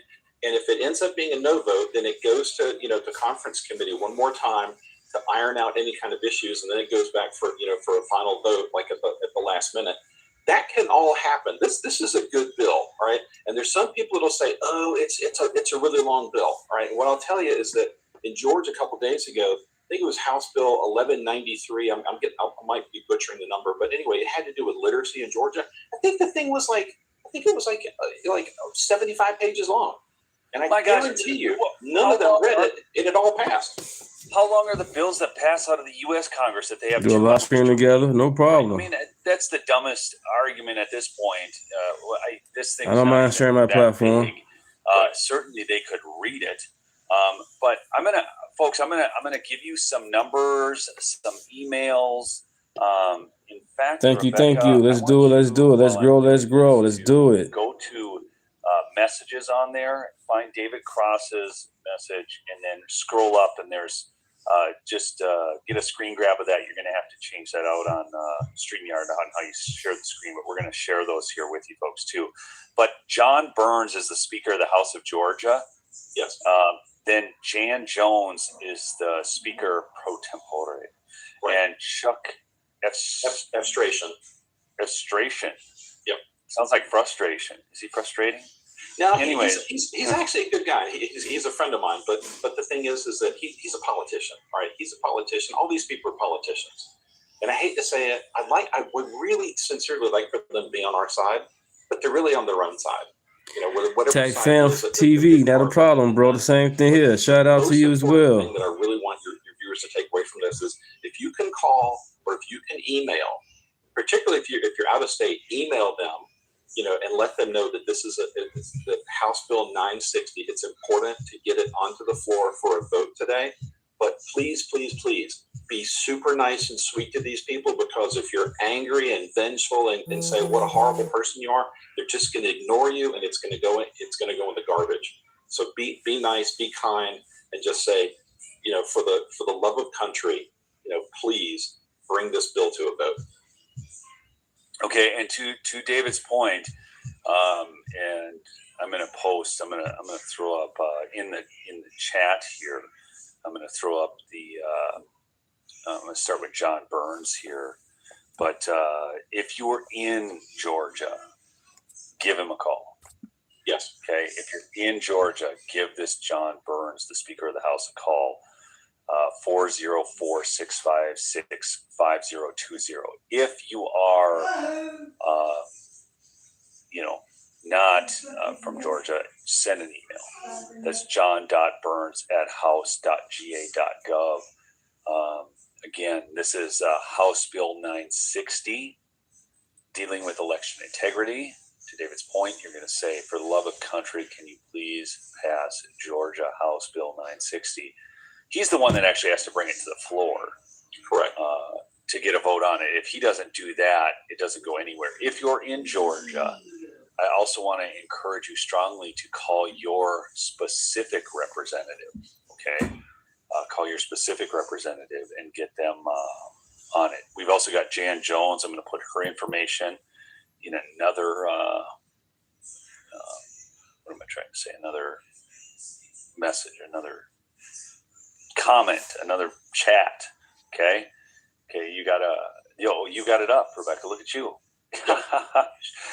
There she is, Rebecca doing the work, folks. I'll give her a round of applause. She got that all done.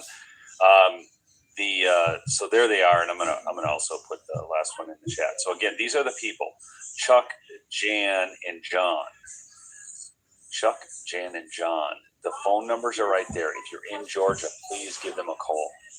If you're not in Georgia, it doesn't make sense to call them. Just send them an email. Yeah, please. All the emails are listed there right on the screen.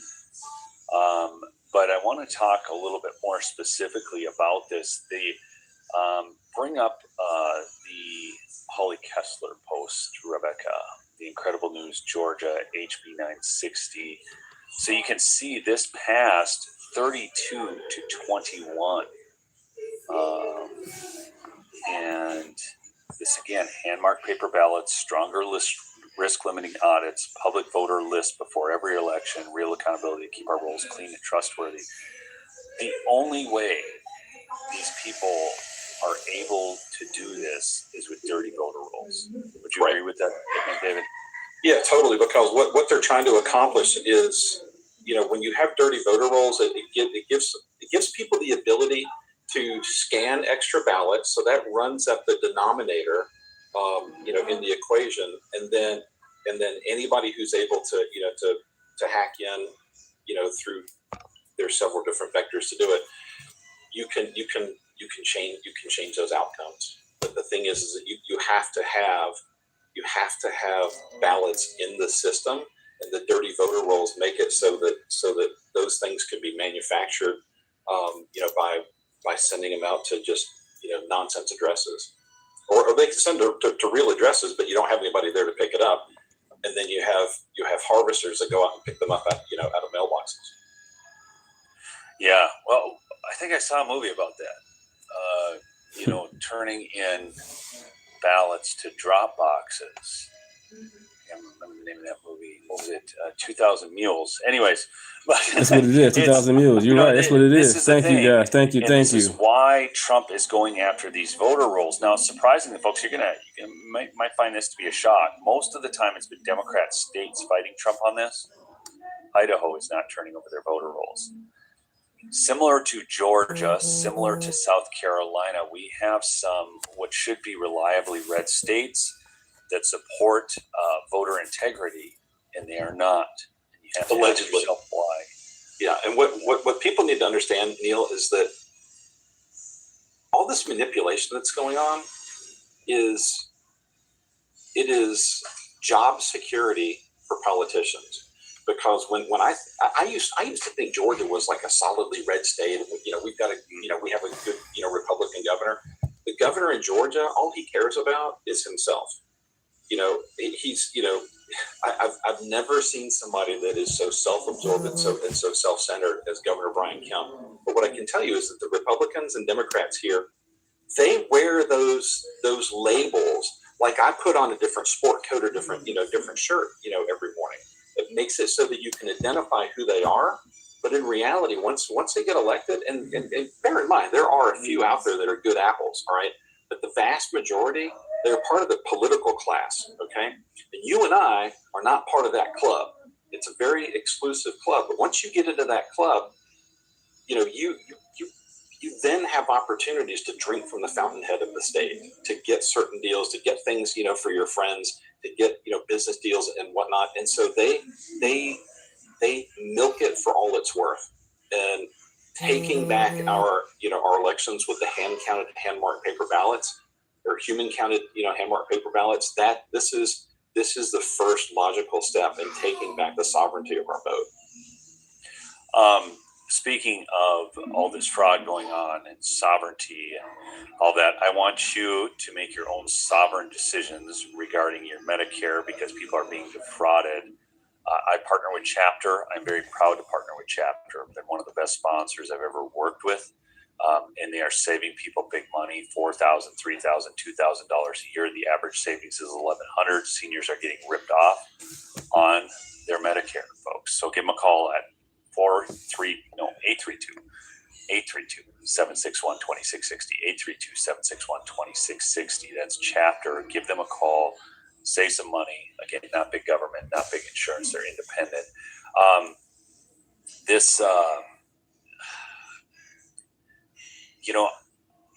I was talking about Idaho, but folks, what's going on in Idaho is similar to Georgia. We have people who call themselves Republicans. They're not really Republicans, but I want you to think about something. There's a verse in the Bible I want you to apply to this situation, because I know many of you get frustrated. You're like, do my calls, do my emails. Thank you guys for being in the chat. Like and subscribe, everybody. Thank you. Everybody is welcome. Now, some of them, they may be in there by the cheat and all of this, okay? But some of them aren't. But the other thing with this is, think of the verse in the Bible about the widow who kept knocking on the judge's door and, basically worn down by persistence. Okay, the slave trade was never supposed to stop. What William Wilberforce did there was huge. And it's not because it was in people's interests to stop it. It was because eventually they just wore them down and they created enough movement. And that's what we need to do with election integrity in this country. David, any closing thoughts? People have the numbers, they have the emails.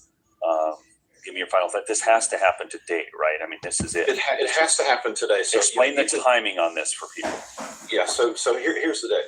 So today in Georgia for our legislature is something that they call sine die, all right, which is fancy speak for the end of the session, all right?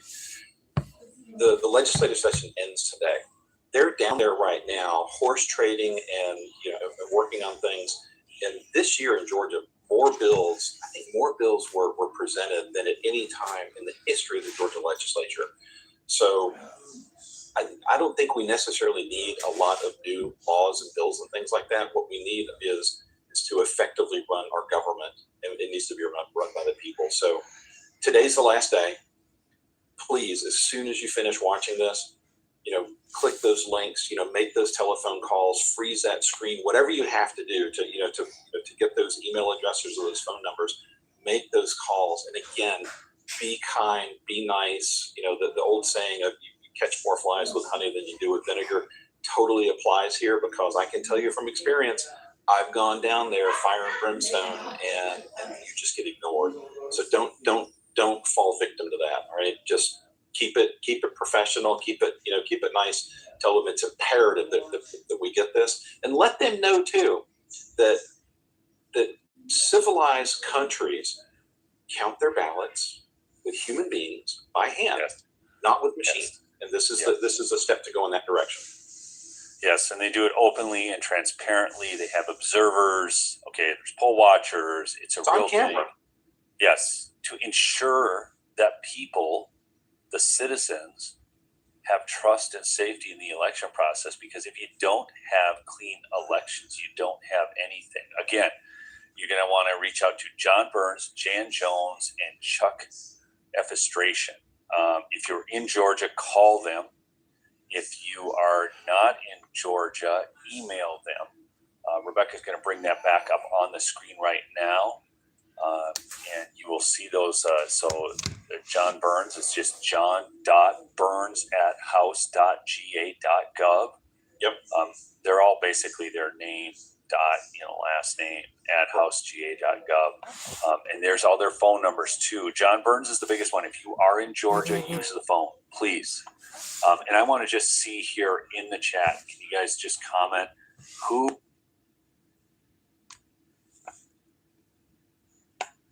They've all gotten rich off part of who we are as a country. It's like right there in the 14th Amendment that if you're born in this country, you are a U.S. citizen. That's what makes you American. It's the biggest piece of dog shit. You got to stop doing that. You got to stop doing that. The 14th Amendment is the amendment, the constitutional amendment in question. After the Emancipation Proclamation, freed black. Not Mexican, not Indonesian, not German, not Spaniard, nobody else. It was only for black freed slaves. That's it. Nobody else. But immigration attorneys, immigration judges, and politicians and all these other corporations have all benefited. They've all gotten rich off of using the 14th Amendment that was hijacked from black folks. Like the Me Too movement got hijacked. And to fill our country with those who... Like and subscribe, everybody. Like and subscribe. I'm not giving you bullshit. I'm giving you some real shit, real people talk, you know? Let's continue. Like and subscribe. Grab anchor, baby, here in this country, and then they just get to stay and bring in politicians and black, not Mexican, not Indonesian, not German, not Spaniard, nobody else. It was only for black freed slaves. That's it. Nobody else. But immigration attorneys, immigration judges, and politicians and all these other corporations have all benefited. They've all gotten rich off of using the 14th Amendment that was hijacked from black folks to pad their own pocket and to fill our country with those who drop anchor, baby, here in this country, and then they just get to stay and bring 977 people from their country along with them for having one kid. No, it's time for that to end.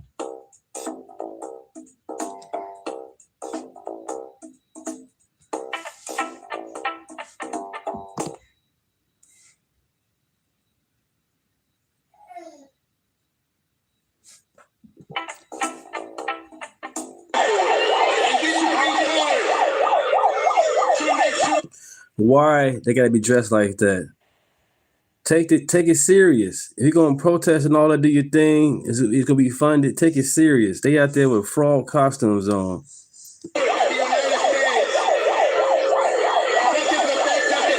And this is a Democratic Party. They all gotta dress up like freaks and everything to get a point across. Well, I gotta just dress like a freak to get a point across. Why?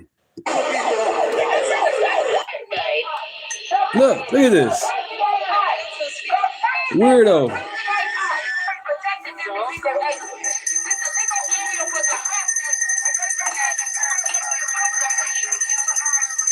What's wrong with you people?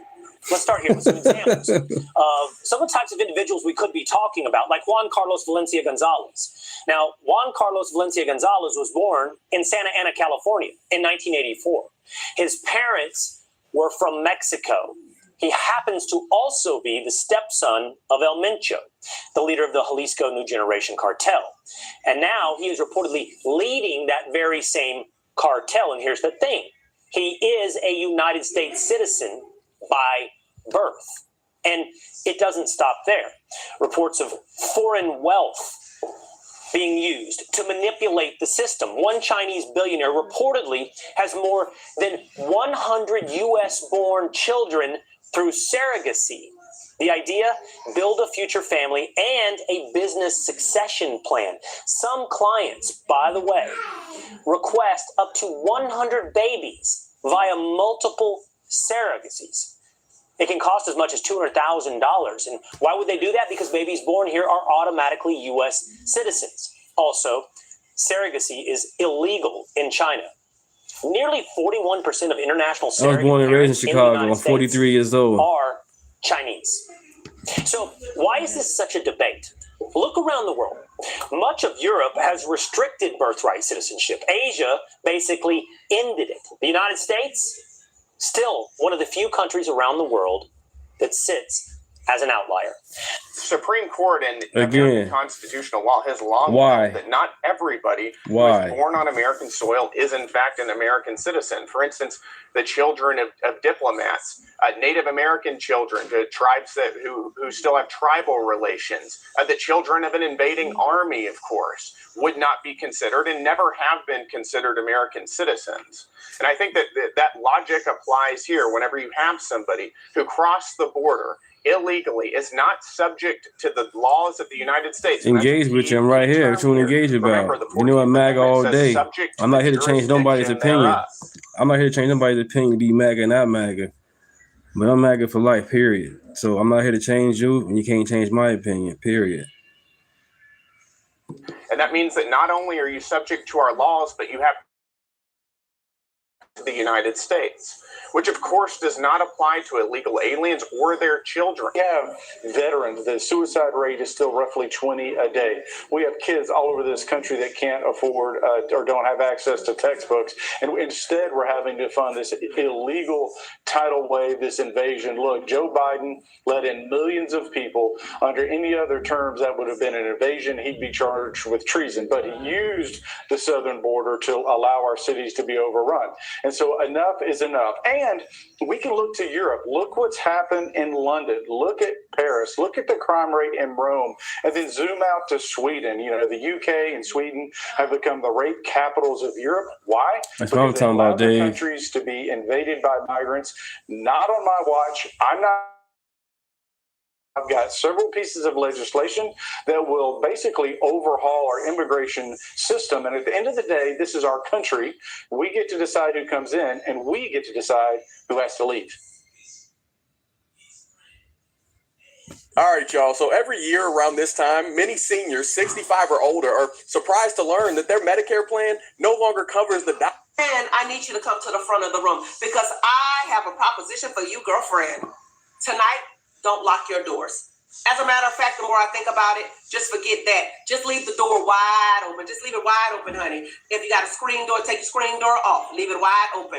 If you have curtains or blinds up on your windows, take them all down and lift up your windows. Let that air come on through, okay? So, and look, in the middle of the night when people pass by, I want you to leave those lights on because I need people to be able to look into the home. That's advertisement. Then I want you to go outside and put this huge, big, fluorescent green sign somewhere in your yard, your driveway, on your door, wherever. I want you to put that sign out there, and I want you to put some reflectors on it, okay? Because we want to make sure in the nighttime that we can get the illegal migrant attention. You feel me? And I want that sign to say, welcome, all illegal migrants. Nobody's illegal on stolen land. This house, this home, this apartment is available for you to move in immediately. No questions asked. So let's just test this, right? Just put it out in the front yard. Let everybody come in that want to stay with you because nobody is illegal on stolen land. You are on stolen land. It doesn't matter if you pay taxes. It doesn't matter if you have the deed to your home. You pay a mortgage each and every month. That don't matter. It don't matter if you pay rent. Okay? Nobody is illegal on stolen land. So people have a right to live with you regardless if you pay for it or not. You feel me? So that means since they're living with you, you pay for all their food, their clothes, doctor visits. You let them sleep in your room because they should get a choice, right? Why should you have the big bedroom? They should be able to pick the bedroom that they want to sleep in. You put their kids through college, do everything for them, right? Right. And in turn, they may pick your crops, clean your toilets. Maybe they might drive your kids to school, or maybe they won't because at the end of the day, it's their home too. So they may want to put you to work. Maybe they want you to be the slave. That part. Well, I think we just solved the illegal immigration problem. All you guys that believe nobody's illegal on stolen land, you'll have that ideology. If you agree just to pay for everything, and because I'm not paying for nothing, because I don't believe like that. I mean, I pay enough for taxes for myself. I don't want to pay for somebody that came into here illegally because they don't respect our laws. You feel what I'm saying? So if you believe that, then let them live with you. Thank you. you. But in the meantime, I'm going to lock my doors at night. You feel what I'm saying? I'm going to call the police if I feel unsafe, if somebody's trying to break into my home. And I'm going to carry a pew-pew on my hip, okay? Because that's the way we do it around these parts. Because ain't nobody's getting on the deed to this house, and the only people that going to come in my house is the people that I invite in. And then they got to go when I say go. But in the meantime, I think that's a great idea. We got a deal? Probably not, right? Because it only sounds good when you're saying it out there holding your picket sign. But when we want to really put it to the test, you wouldn't want that. That part. As far as I'm concerned, if you hate our country, if you're not happy here, you can leave. If you're not happy in the U.S., if you're complaining all the time, very simply, you can leave. You can leave right now. Romans 13, verse 1 through 4 says, "Let every soul be subject to the governing authorities, for there is no authority except from God, and the authorities that exist are appointed by God. Authority resists the ordinance of God, and those who resist will bring judgment on themselves. For rulers are not a terror to good works, but to evil. Do you want to be unafraid of the authority? Do what is good, and you will have praise from the same. For he is God's minister to you for good. But if you do evil, be afraid, for he does not bear the sword in vain. For he is God's minister, an avenger to execute wrath on him who practices evil." There you go.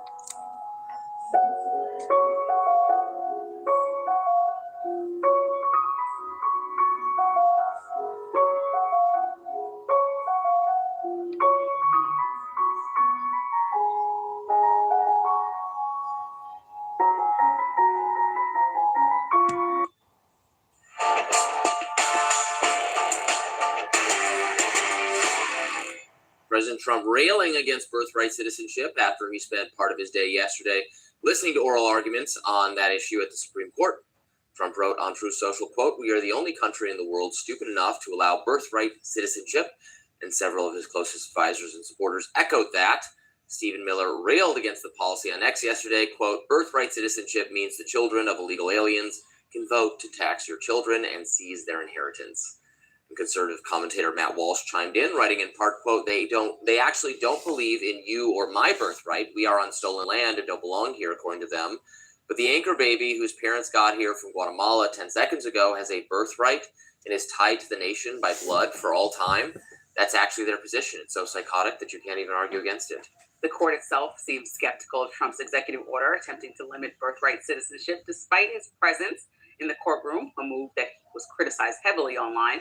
Jasmine Crockett writing, DC's biggest bully. Right, this is God's, you know what I'm saying? God's land, right? Son of the truth. Into ending birthright citizenship. No sitting president has ever attended oral arguments, but this one thinks the Constitution is optional and that the court must bow to him. And Van Jones blasting Trump's argument behind his order to show up at the court on CNN yesterday. Donald Trump doing the wrong thing at the wrong time in the wrong place for the wrong reason as usual. The President of the United States has no business being at the Supreme Court. We have a separation of powers for a reason. It's not just unprecedented, it's unwise, it's unbecoming, and it's unfair for someone who appointed people to the bench to be sitting there mad dogging them, trying to get his way. This is a terrible idea. It's a terrible argument. And the fact that the President of the United States wants to step on people's rights, step on people's dignity, and tell people that they don't belong here. These kids belong here when they're born here, and he does not belong at the Supreme Court. This is the stupidest thing I've ever heard. He has every right to be at the Supreme Court if he wants to be. That doesn't matter at all. They're not going to change their mind because he's there. This isn't like a mafia don in the courtroom where like they're deeply ideologically principled people who have their views and evaluate the text of the Constitution. Trump's presence is he literally ran to the cameras after they smacked down his tariff decision to berate all the justices that went against him. He is acting like a tyrant and a bully. I think that he can go to the Supreme Court as well. I'm just saying his behavior mirrors that of somebody who's trying to bully his people. Behavior. There's going to be no sometimes, as we discussed with there's going to be a no this time. There's going to be a no, and he has to get up. You can't sit there and frown and think that that's going to be and think that that's supposed to change somebody's position about it. They're reading the textbook of the law, and you want the Supreme Court to continue to look impartial. So you sitting there is pretty annoying because they don't have to care about your presence. And so you being there, I know he made it. The reason why he's sitting there, honestly, is citizenship. He made an executive order day one in our office to make this his entire life story when he walked in. Immigration is his entire life story since the last year and a half in office. He put ICE officers in our American cities, and he also has pushed back on Biden about the border since day one in the office. And so birthright citizenship was another leg of trying to say, I am on top of this immigration thing in every single way. The problem he didn't think about is the conundrum that he's going to create by saying that we're going to end birthright citizenship, meaning that every person born here that has an immigrant parent and they came here illegally is going to somehow be in this no statehood, and all these birth certificates that we have, we're gonna have to sift through which ones are real, actual Americans, which ones don't have citizenship. And so if Supreme Court does get bullied by him, we're gonna be in not going to get bullied. I know we're gonna be in a legal conundrum. So why does the president even want to? They don't care about that either. They are just evaluating. They said this. Damn the consequences. They are just looking at what the wording of the 14th Amendment says. And it seems pretty clear how the justices interpreted it, at least the majority of them, that how it's written doesn't matter what they intended, because there's a difference between originalism and textualism as conservative judicial philosophies. Originalism is about trying to understand the mindset of the people who wrote the Constitution or wrote the amendments. What did they mean? What were the words they used? What did those words mean at the time? What were they trying to get across? That's originalism. Textualism is what does it literally say and what does it literally mean? So those are both philosophies that are different from the living, breathing, evolving Constitution that liberals prefer. Funny enough, this whole debate has kind of reversed the usual arguments, because conservatives who want birthright citizenship overturned are now the ones arguing for a living, breathing Constitution, saying, well, it might sound like it means this, but today that makes no sense. They didn't know when they wrote it that there was going to be so easy to be 8.5 months pregnant, get on a plane, appear in the country, give birth here, and suddenly create an American citizen. When they wrote this, the 14th Amendment, it was you had to get on a boat. It was difficult to actually appear physically in the United States in order to produce an American citizen. You had to have some a more deliberate series of actions, right, to come to the United States and to participate in the United States to give birth here. They wouldn't have necessarily anticipated this, which is a fine argument, but it's a living, breathing document argument. I mean, because the literal meaning is very clear. In the same way that the First Amendment, when it was written, well, they had no idea that there would be the internet or any of those things. When they wrote the Second Amendment, they had no idea there would be Like and subscribe, everybody. Thank you. But it doesn't matter, because the literal text of it says all of those things are protected, all of those manners of speech are protected, all those guns are protected. That's just what it says. Let's get to 1750. Why not? Why not 1750? 1750. Why not? Subscribers. So the shoe's on the other foot here, because what it says is these people are American citizens, and your remedy to this, you can just change the Constitution, or Congress could pass a law that would have more weight than this. Just Donald Trump just declared this, right? So it's not going to stand up. A law might stand up, probably wouldn't either. You could amend the Constitution. That is available to you. If you don't like the wording of it, it's been done before. I don't think that Trump would even get the support from Congress to actually do this for people. You said this. I know. Yes, that's true. No problem, Timmy.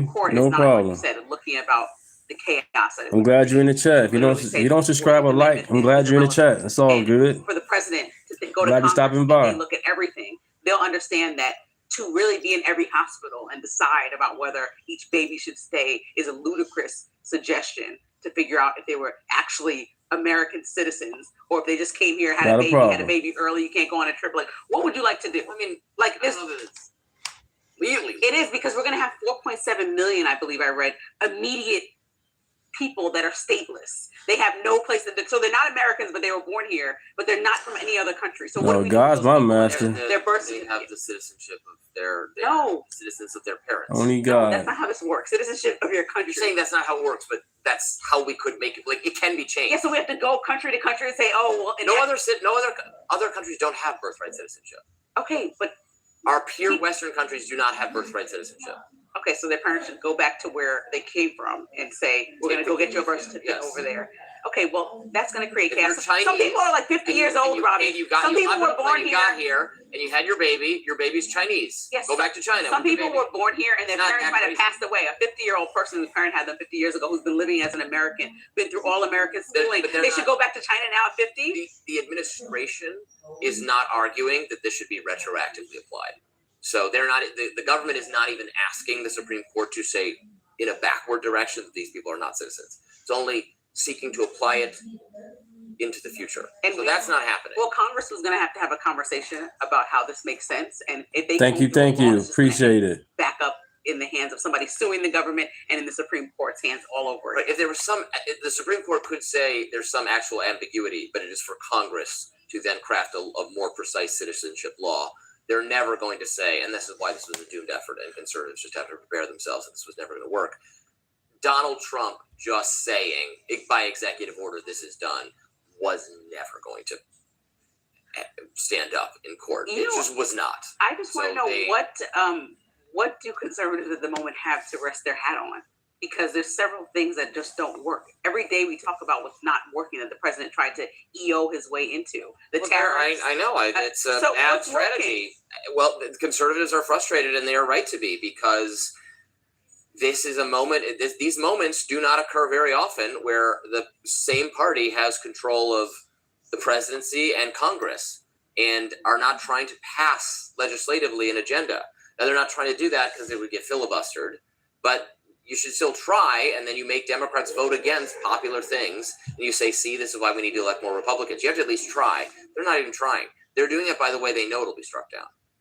Right, and that was part of the reason with starting with Doge. Yeah. It was like none of the stuff that he did was by the books. Well, I know. I've argued for it to be done. So, I mean, I'm just saying presidents always do everything via executive order. I know, but the whole legacy so far, including Doge, including tariffs, including immigration policy, has really been all over the place. And well, not the actual immigration laws. we have the border security stuff. I mean, the border is in much better shape today than it was. Fine, I'm talking about immigration officers in American cities. I'm talking about the tariffs that actually affected us. I think fixing the border thousands of employees fired and then rehired. Yeah.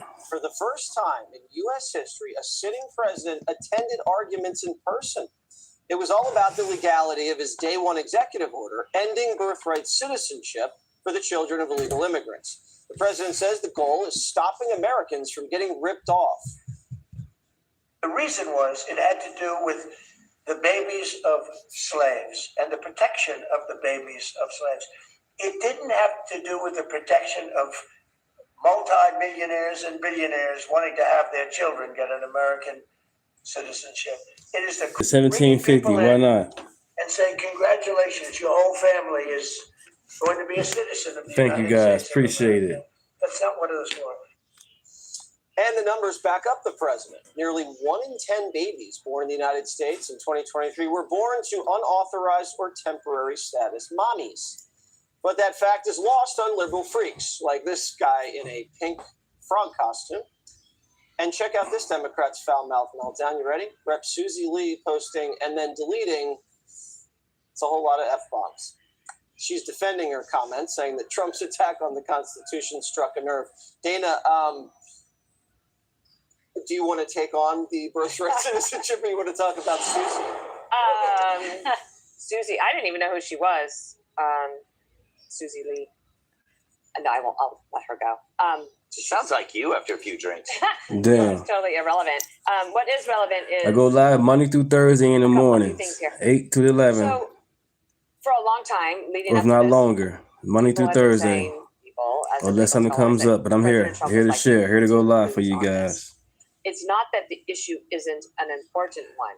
It's that going about it I through an work the executive order weekends, might be the wrong way to try to achieve. so a I can't go policy. live. I work the weekends. Over and over again, what do we face? Congress just abdicates its responsibility, walks away, and presidents get frustrated. And they said, we want to solve something. So on day one, President Trump, who has thought about this issue for many years, he's run on immigration. He says, this stops today.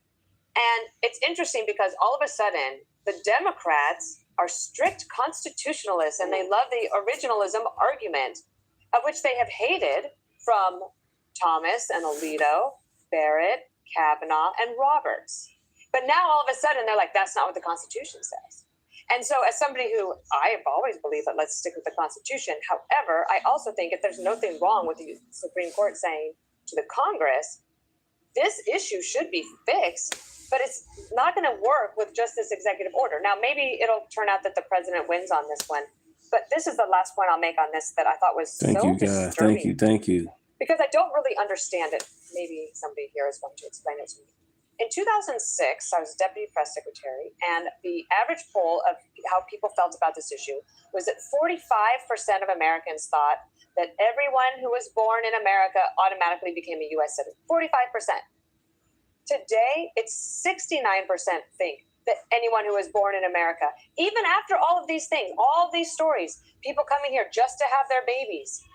And I'm not sure where public opinion changed on this. I could maybe take a guess, but it's gone up steadily since 2006. And so if Congress were to take it on, I'm not sure how it would turn out. Well, if you're a green card holder, Jessica, you come here, you have a baby, that baby's an American citizen, and that's fine. What you're saying is if you're an illegal alien whose allegiance is to Guatemala and it crosses over and dumps a baby out, then all of a sudden they're a citizen and so is the mother, or a tourist from China to come in, have a baby in like American Samoa and then go back to Beijing. It's being abused. You'd agree with that? Not completely. You I think agree that it's that's also abuse? some degree of it, yes, but the numbers, and Chief Justice Roberts was batting the government back on that particular issue, saying that you are picking a few isolated incidents for then a sweeping judicial theory, and that he wouldn't go along with it. That 9% of the births are from people that aren't really American citizens. That's not. But I'm saying, which I'm not on the Supreme Court. All I can do is ingest what I saw the exchanges were, and then report them. And the evidence that the government was using, talking about birth tourism, talking about how kids of diplomats don't get citizenship, so why should this be different, et cetera. Justice Roberts was poo-pooing it. That's what was happening. Dana's totally right about the close 70% of people who approve of birthright citizenship right now. I think you get into very sticky territory if you're talking about people who are on even temporary visas. If someone overstays it by a week or two, you have people in the U.S. government right now, Marco Rubio, Kash Patel, Usha Vance. These are people who have their citizenship because of birthright citizenship. And you know that today didn't go well because Donald Trump's Truth Social post, once he left, was we are the only country in the world stupid enough to allow birthright citizenship. He didn't say the government kicked butt.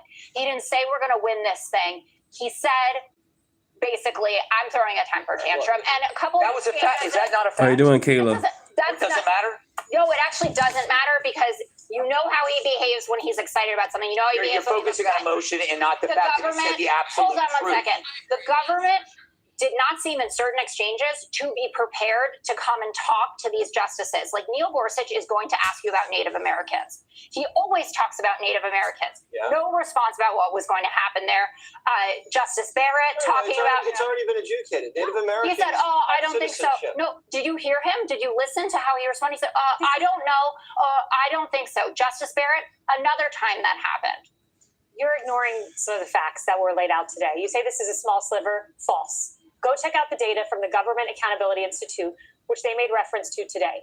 1 million people, they believe, went to the Northern Mariana Islands from China and became U.S. citizens. There are 500 firms, this was listed today, in China,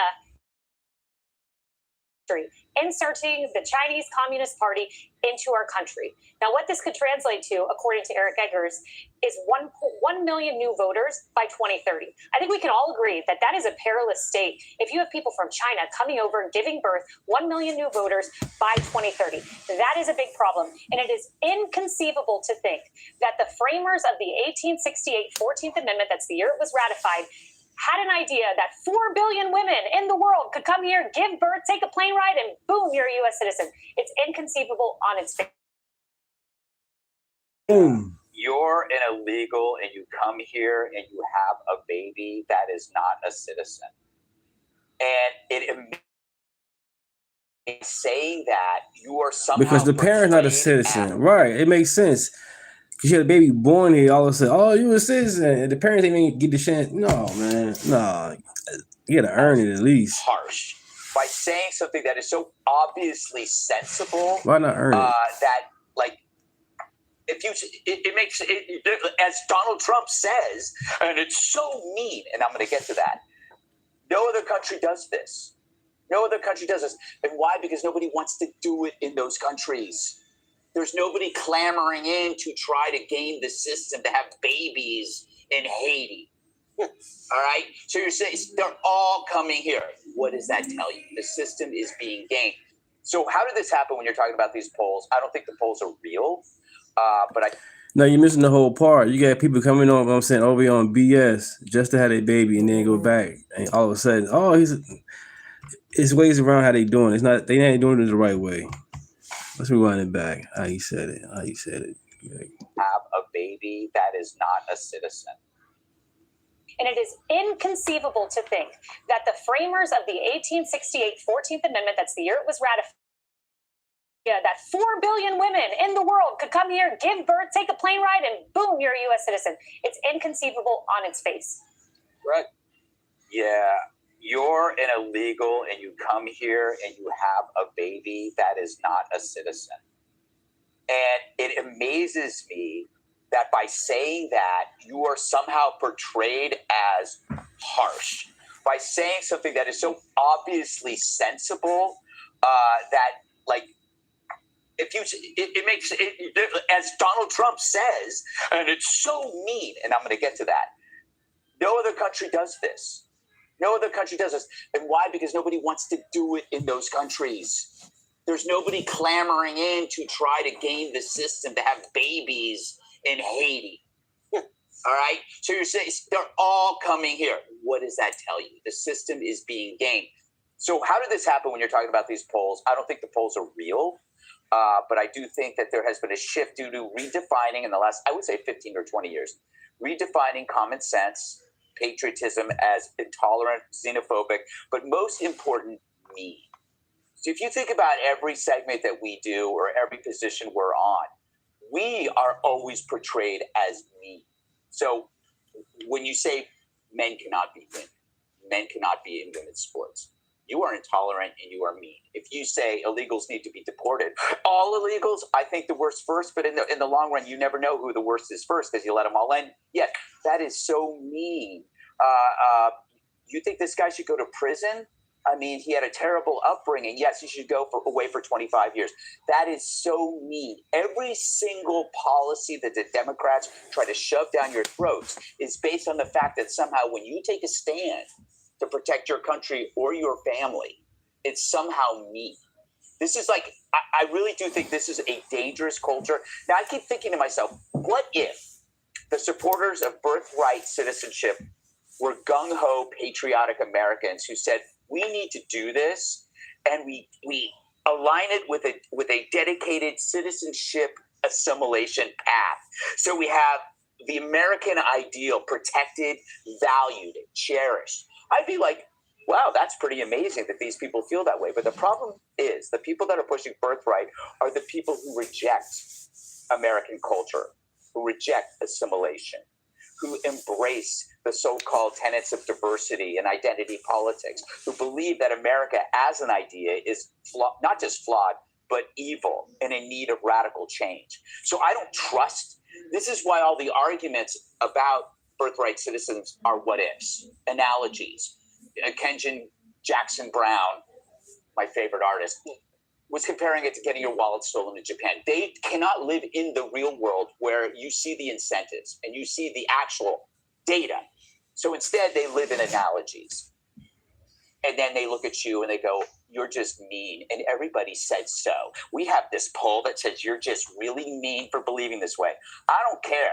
We're right on this. Anybody's, an illegal has a baby in your country and that makes that baby a citizen? No. But does Justice Roberts then fall into the category? I don't know. He's got. No, I just think that also he's not right about everything, and Supreme Courts have made decisions, and so have politicians that have been wrong, and we're left that way for a century. I can think of a couple of them, Jessica, that were then overturned. But we let Congress off the hook over and over again. Britain did have birthright citizenship, and in the late 1800s.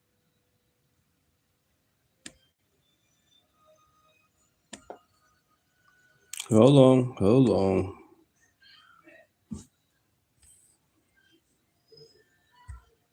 Or did it either? Got it. Thank you. Hey, y'all, and welcome to Politibrawl. My name is Brian, and Brandon Gill just destroys squad member Jayapal over the issues regarding birthright citizenship. This is wild. Let's dive in. Let me be very clear. Donald Trump's executive order to eliminate birthright citizenship is, quote, blatantly unconstitutional. Those are not my words. Those are the words of Judge John Kuhnauer, a Reagan-appointed federal judge from my home state of Washington. The judge went on to say that while, quote, Law is, according to Trump, something to navigate around or something to be ignored, whether that be for political or personal gain in the courtroom.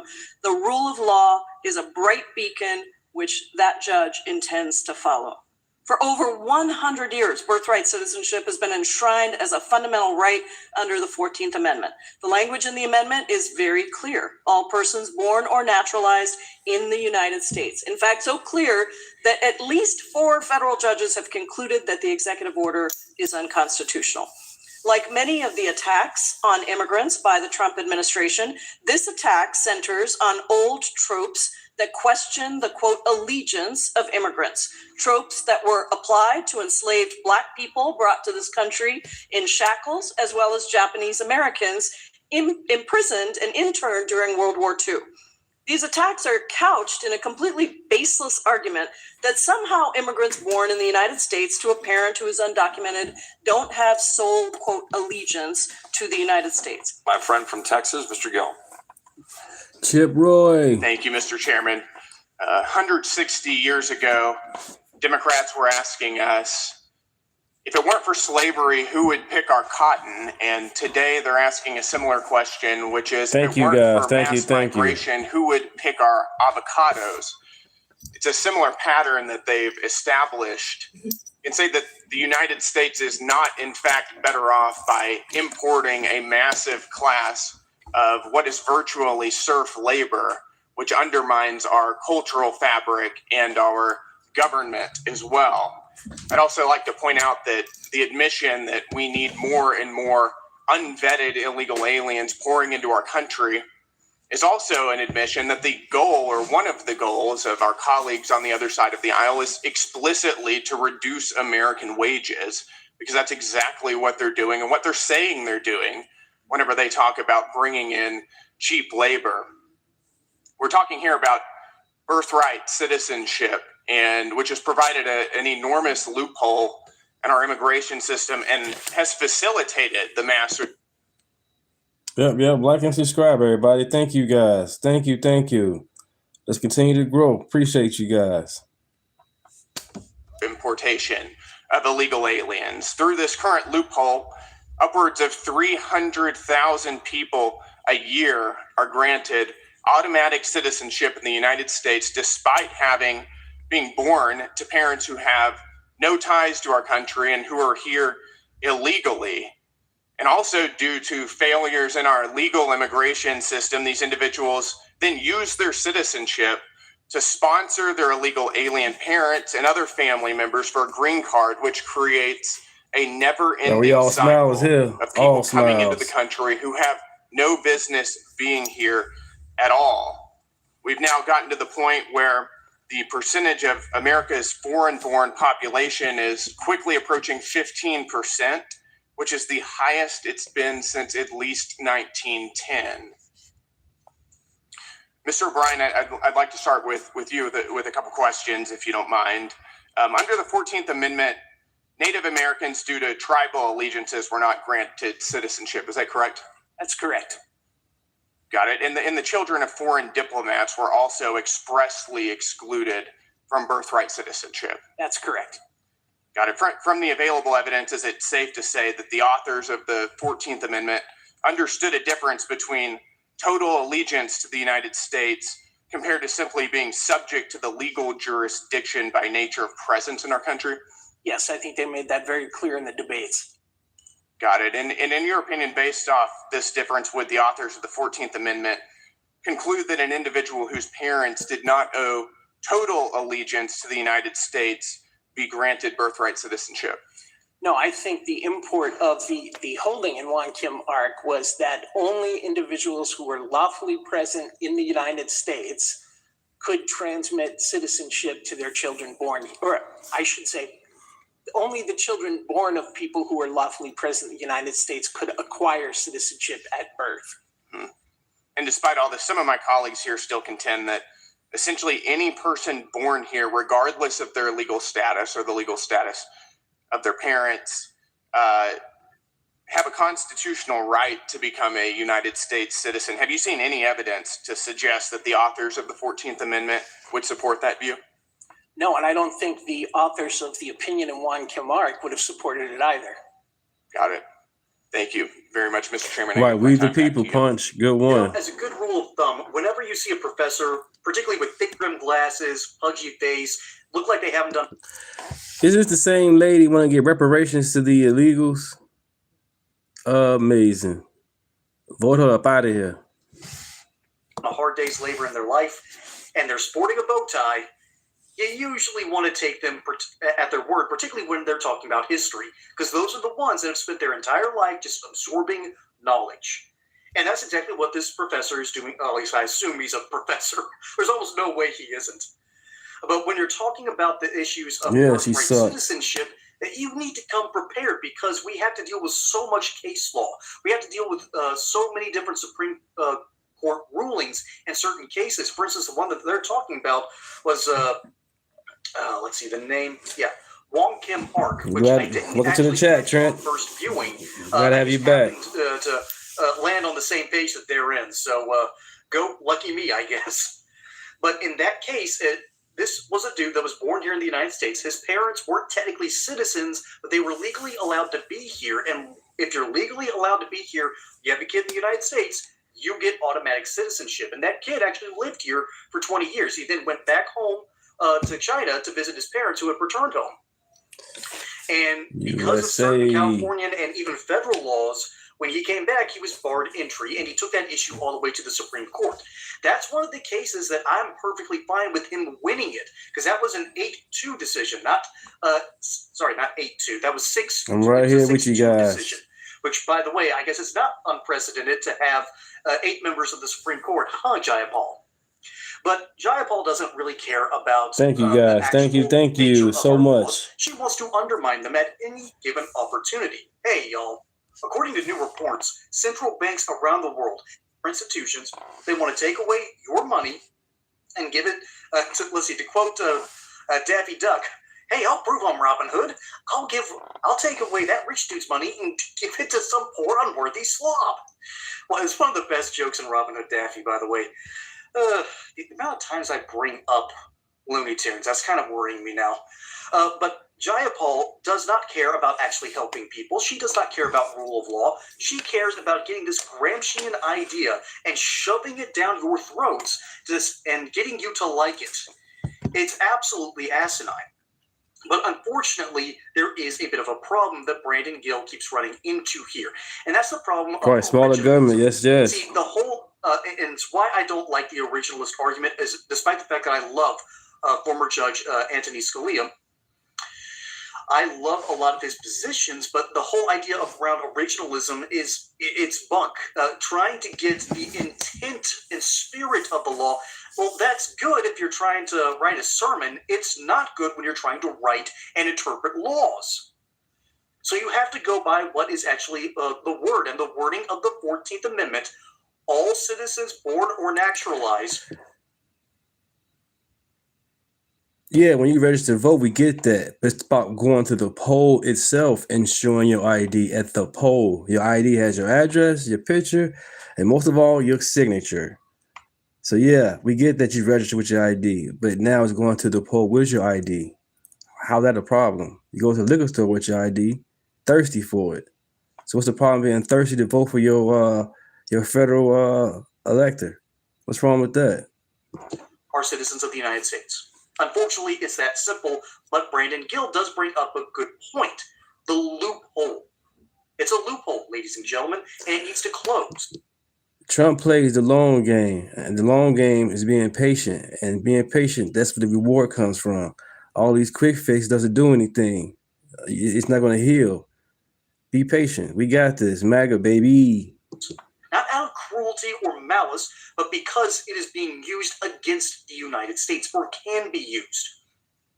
When you're born here and your parents aren't legal, I don't think you should have an automatic citizenship.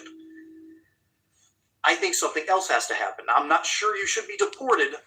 I'm wondering if we need to completely rework this model, and that's going to take a whole lot for Congress. So, but here's what I've been quoting.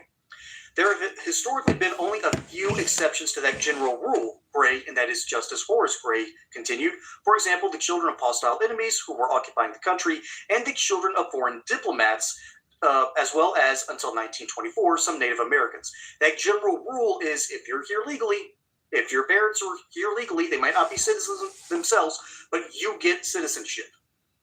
So that has been a pretty much settled law, but the reality is settled law isn't always settled. Donald Trump might win with the current Supreme Court, but I don't think that's going to happen. It's going to take Congress to change this problem, because these laws were written back in the 1800s where no one would have dreamed about steaming for a couple of weeks, come across the country, have a child, and then steam right back across the Atlantic or the Pacific. No one dreamed of that. That wasn't even in their lexicon. And even the guys who wrote the amendment kind of admitted that, yeah, this is entirely to deal with the issues of what was to come, that was Reconstruction, and allowing the slaves that were then set free by the 13th Amendment full and equal rights, or at least birthright citizenship.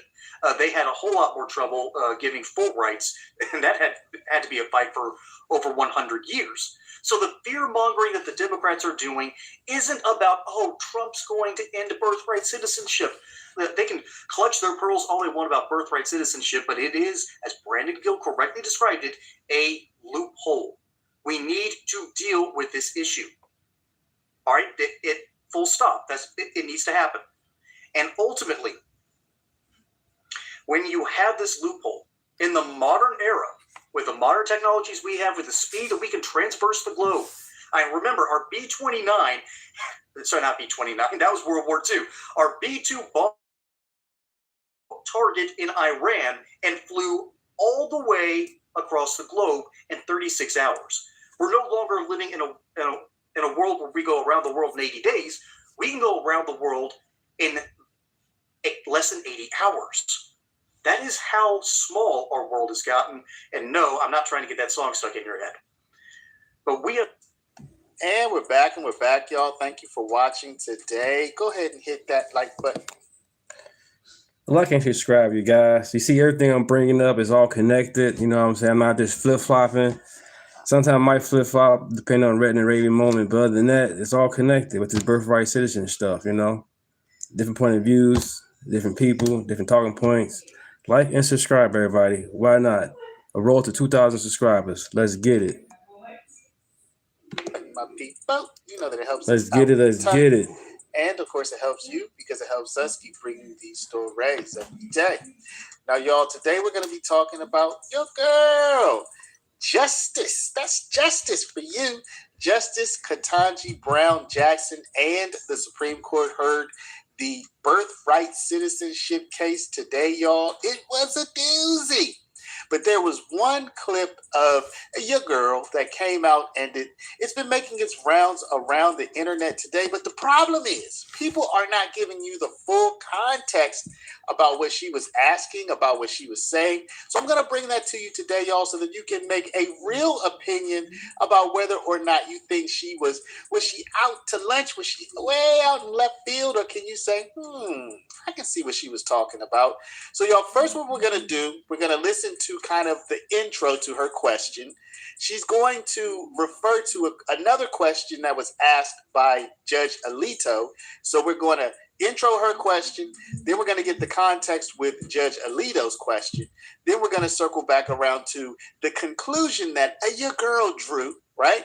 That got everybody up in an uproar. And then I'm going to ask you, once we hear what she has to say, I'm going to ask you, what do you think? Can you see where she's coming from? And I guess in the bigger picture, what do you think about this whole birthright citizenship thing on a whole, y'all? So first, let's start with her intro to her question here. Justice Jackson. So I want to understand how you are responding to the government's argument that because temporary visitors and undocumented immigrants are still governed by their home countries, and in the government's take on this, subscribe. You guys already haven't. Subscribe. Allegiance to two different sovereigns. Those groups can't have the requisite allegiance to be subject to the United States for the purpose of the 14th Amendment. That's what I hear the government saying. But I do think that seems to rest on a different understanding of allegiance than what was in the English common law. And that when we understand what the English common law thought about allegiance, you can see that you can have allegiance to two different sovereigns at the same time.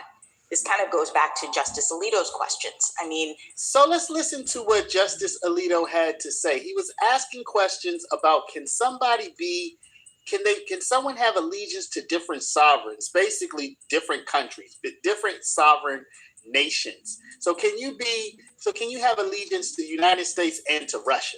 Can you have allegiance to the United States and Canada? Can you have allegiance to two different countries? Let's say the United States being one of them. So listen to the entirety of Justice Alito's question. Then we'll pop back over to your girl and hear her analysis.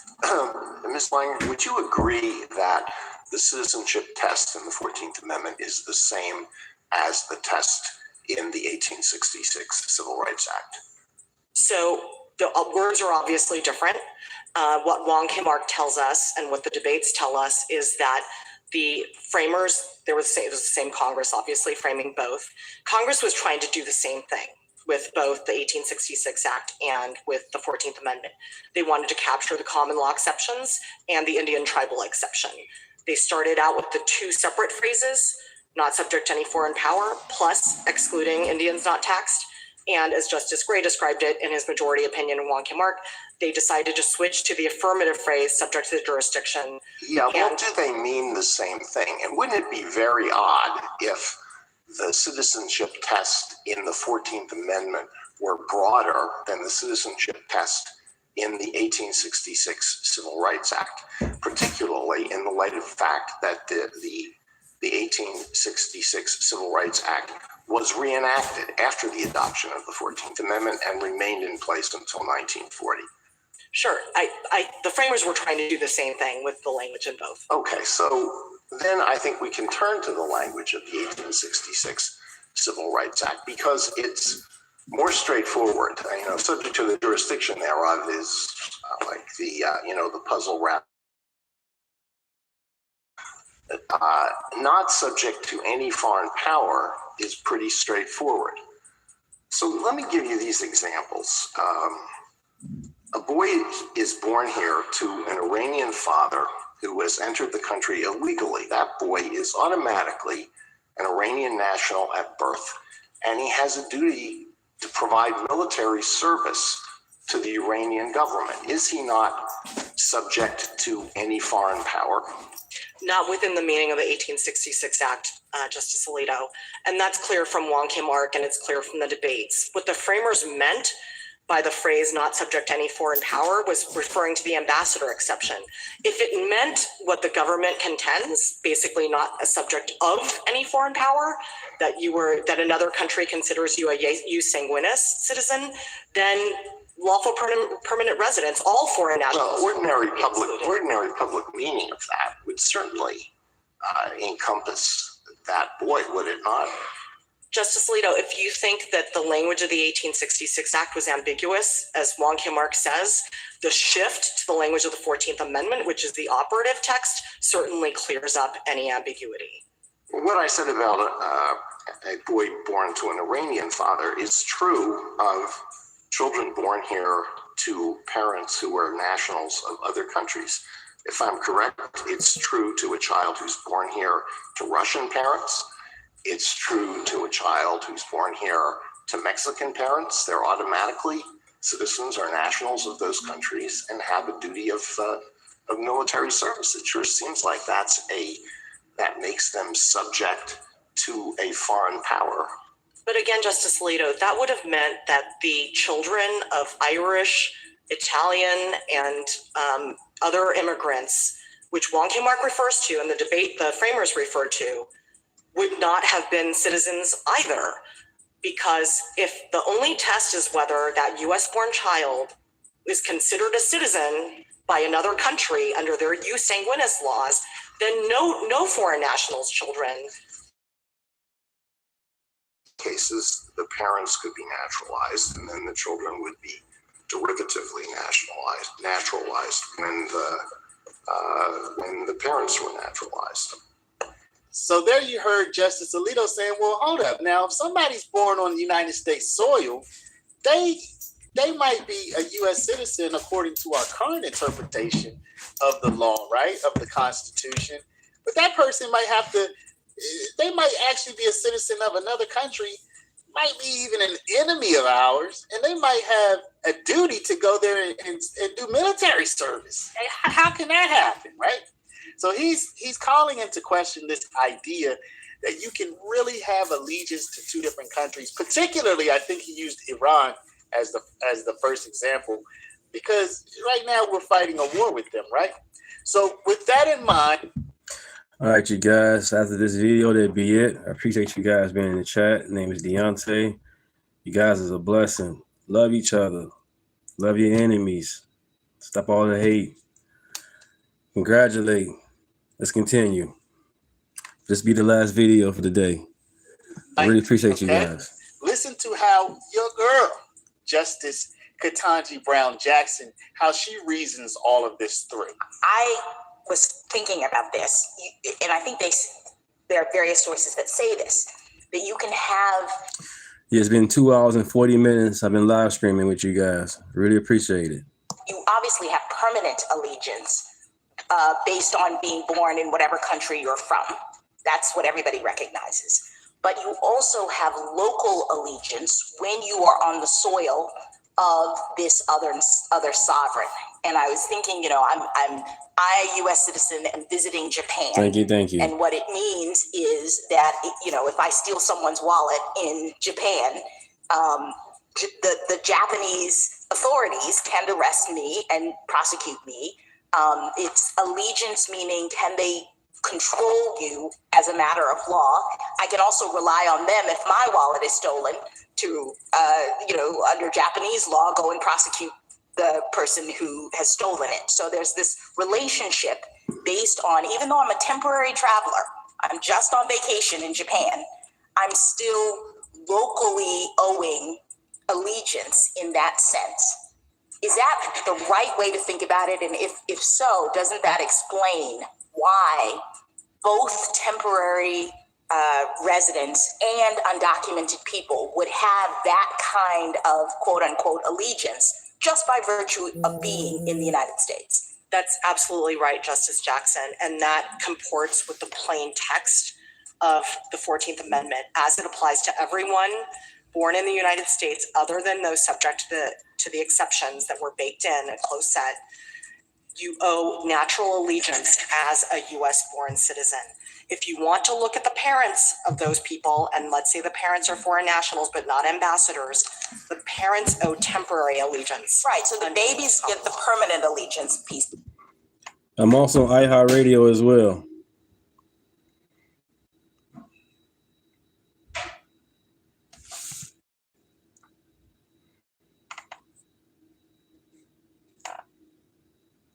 I'm also on iHeartRadio. Check it out. Piece of this, and let's get the local allegiance piece of this. So to the extent we're looking for allegiance, we have it. That's right. Thank you.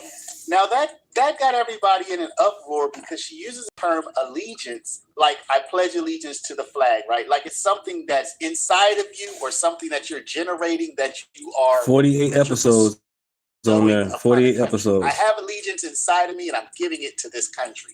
I have allegiance inside of me and I can give it to that country if I wanted to, right? But the way she's using it is in another fashion. It's not something inside of you that you're giving to a country. Instead, she's using this confusingly, but according to English common law, as in basically the country has the ability to force you to follow their laws or to get you in trouble if you don't. So she's using the word allegiance in a way that we don't typically use it. And that is really the problem that has generated so many headlines about her today. But in her defense, y'all, she is using it appropriately in this context, but it's just not the way we normally use it. So I would say my opinion here, it seems like she's defending the idea that somebody who's coming to the country just to give birth, just so that their children can be U.S. citizens. It seems like she's defending that. And in that sense, I disagree with her. I don't like it. I don't think we should. Even if that was the case before, I think we should do away with it now. So that's my opinion on it, y'all. I think Most countries do not have birthright citizenship as far as I know. I don't think we need to have that anymore. It might have been good for one time, might have been good previously. I think we should do away with it. If we have to do away with it constitutionally, legislatively, Supreme Courtedly, however we have to get rid of it, let's get rid of it. People should have at least one parent who's a United States citizen, or you become naturalized. That's how you become a citizen of the United States. What do you think, y'all? Give me a comment on what you think about your girls. Comment. Justice Katanja. Yep, there you go, you guys. Appreciate you guys, and go ahead and cut it off. I'll be back soon as possible. I appreciate you guys. So far, I've been going live Monday through Thursday, 8 in the morning to 11, if not longer. Let's see how it goes from there. Let's keep growing. Thank you, guys. Like and subscribe.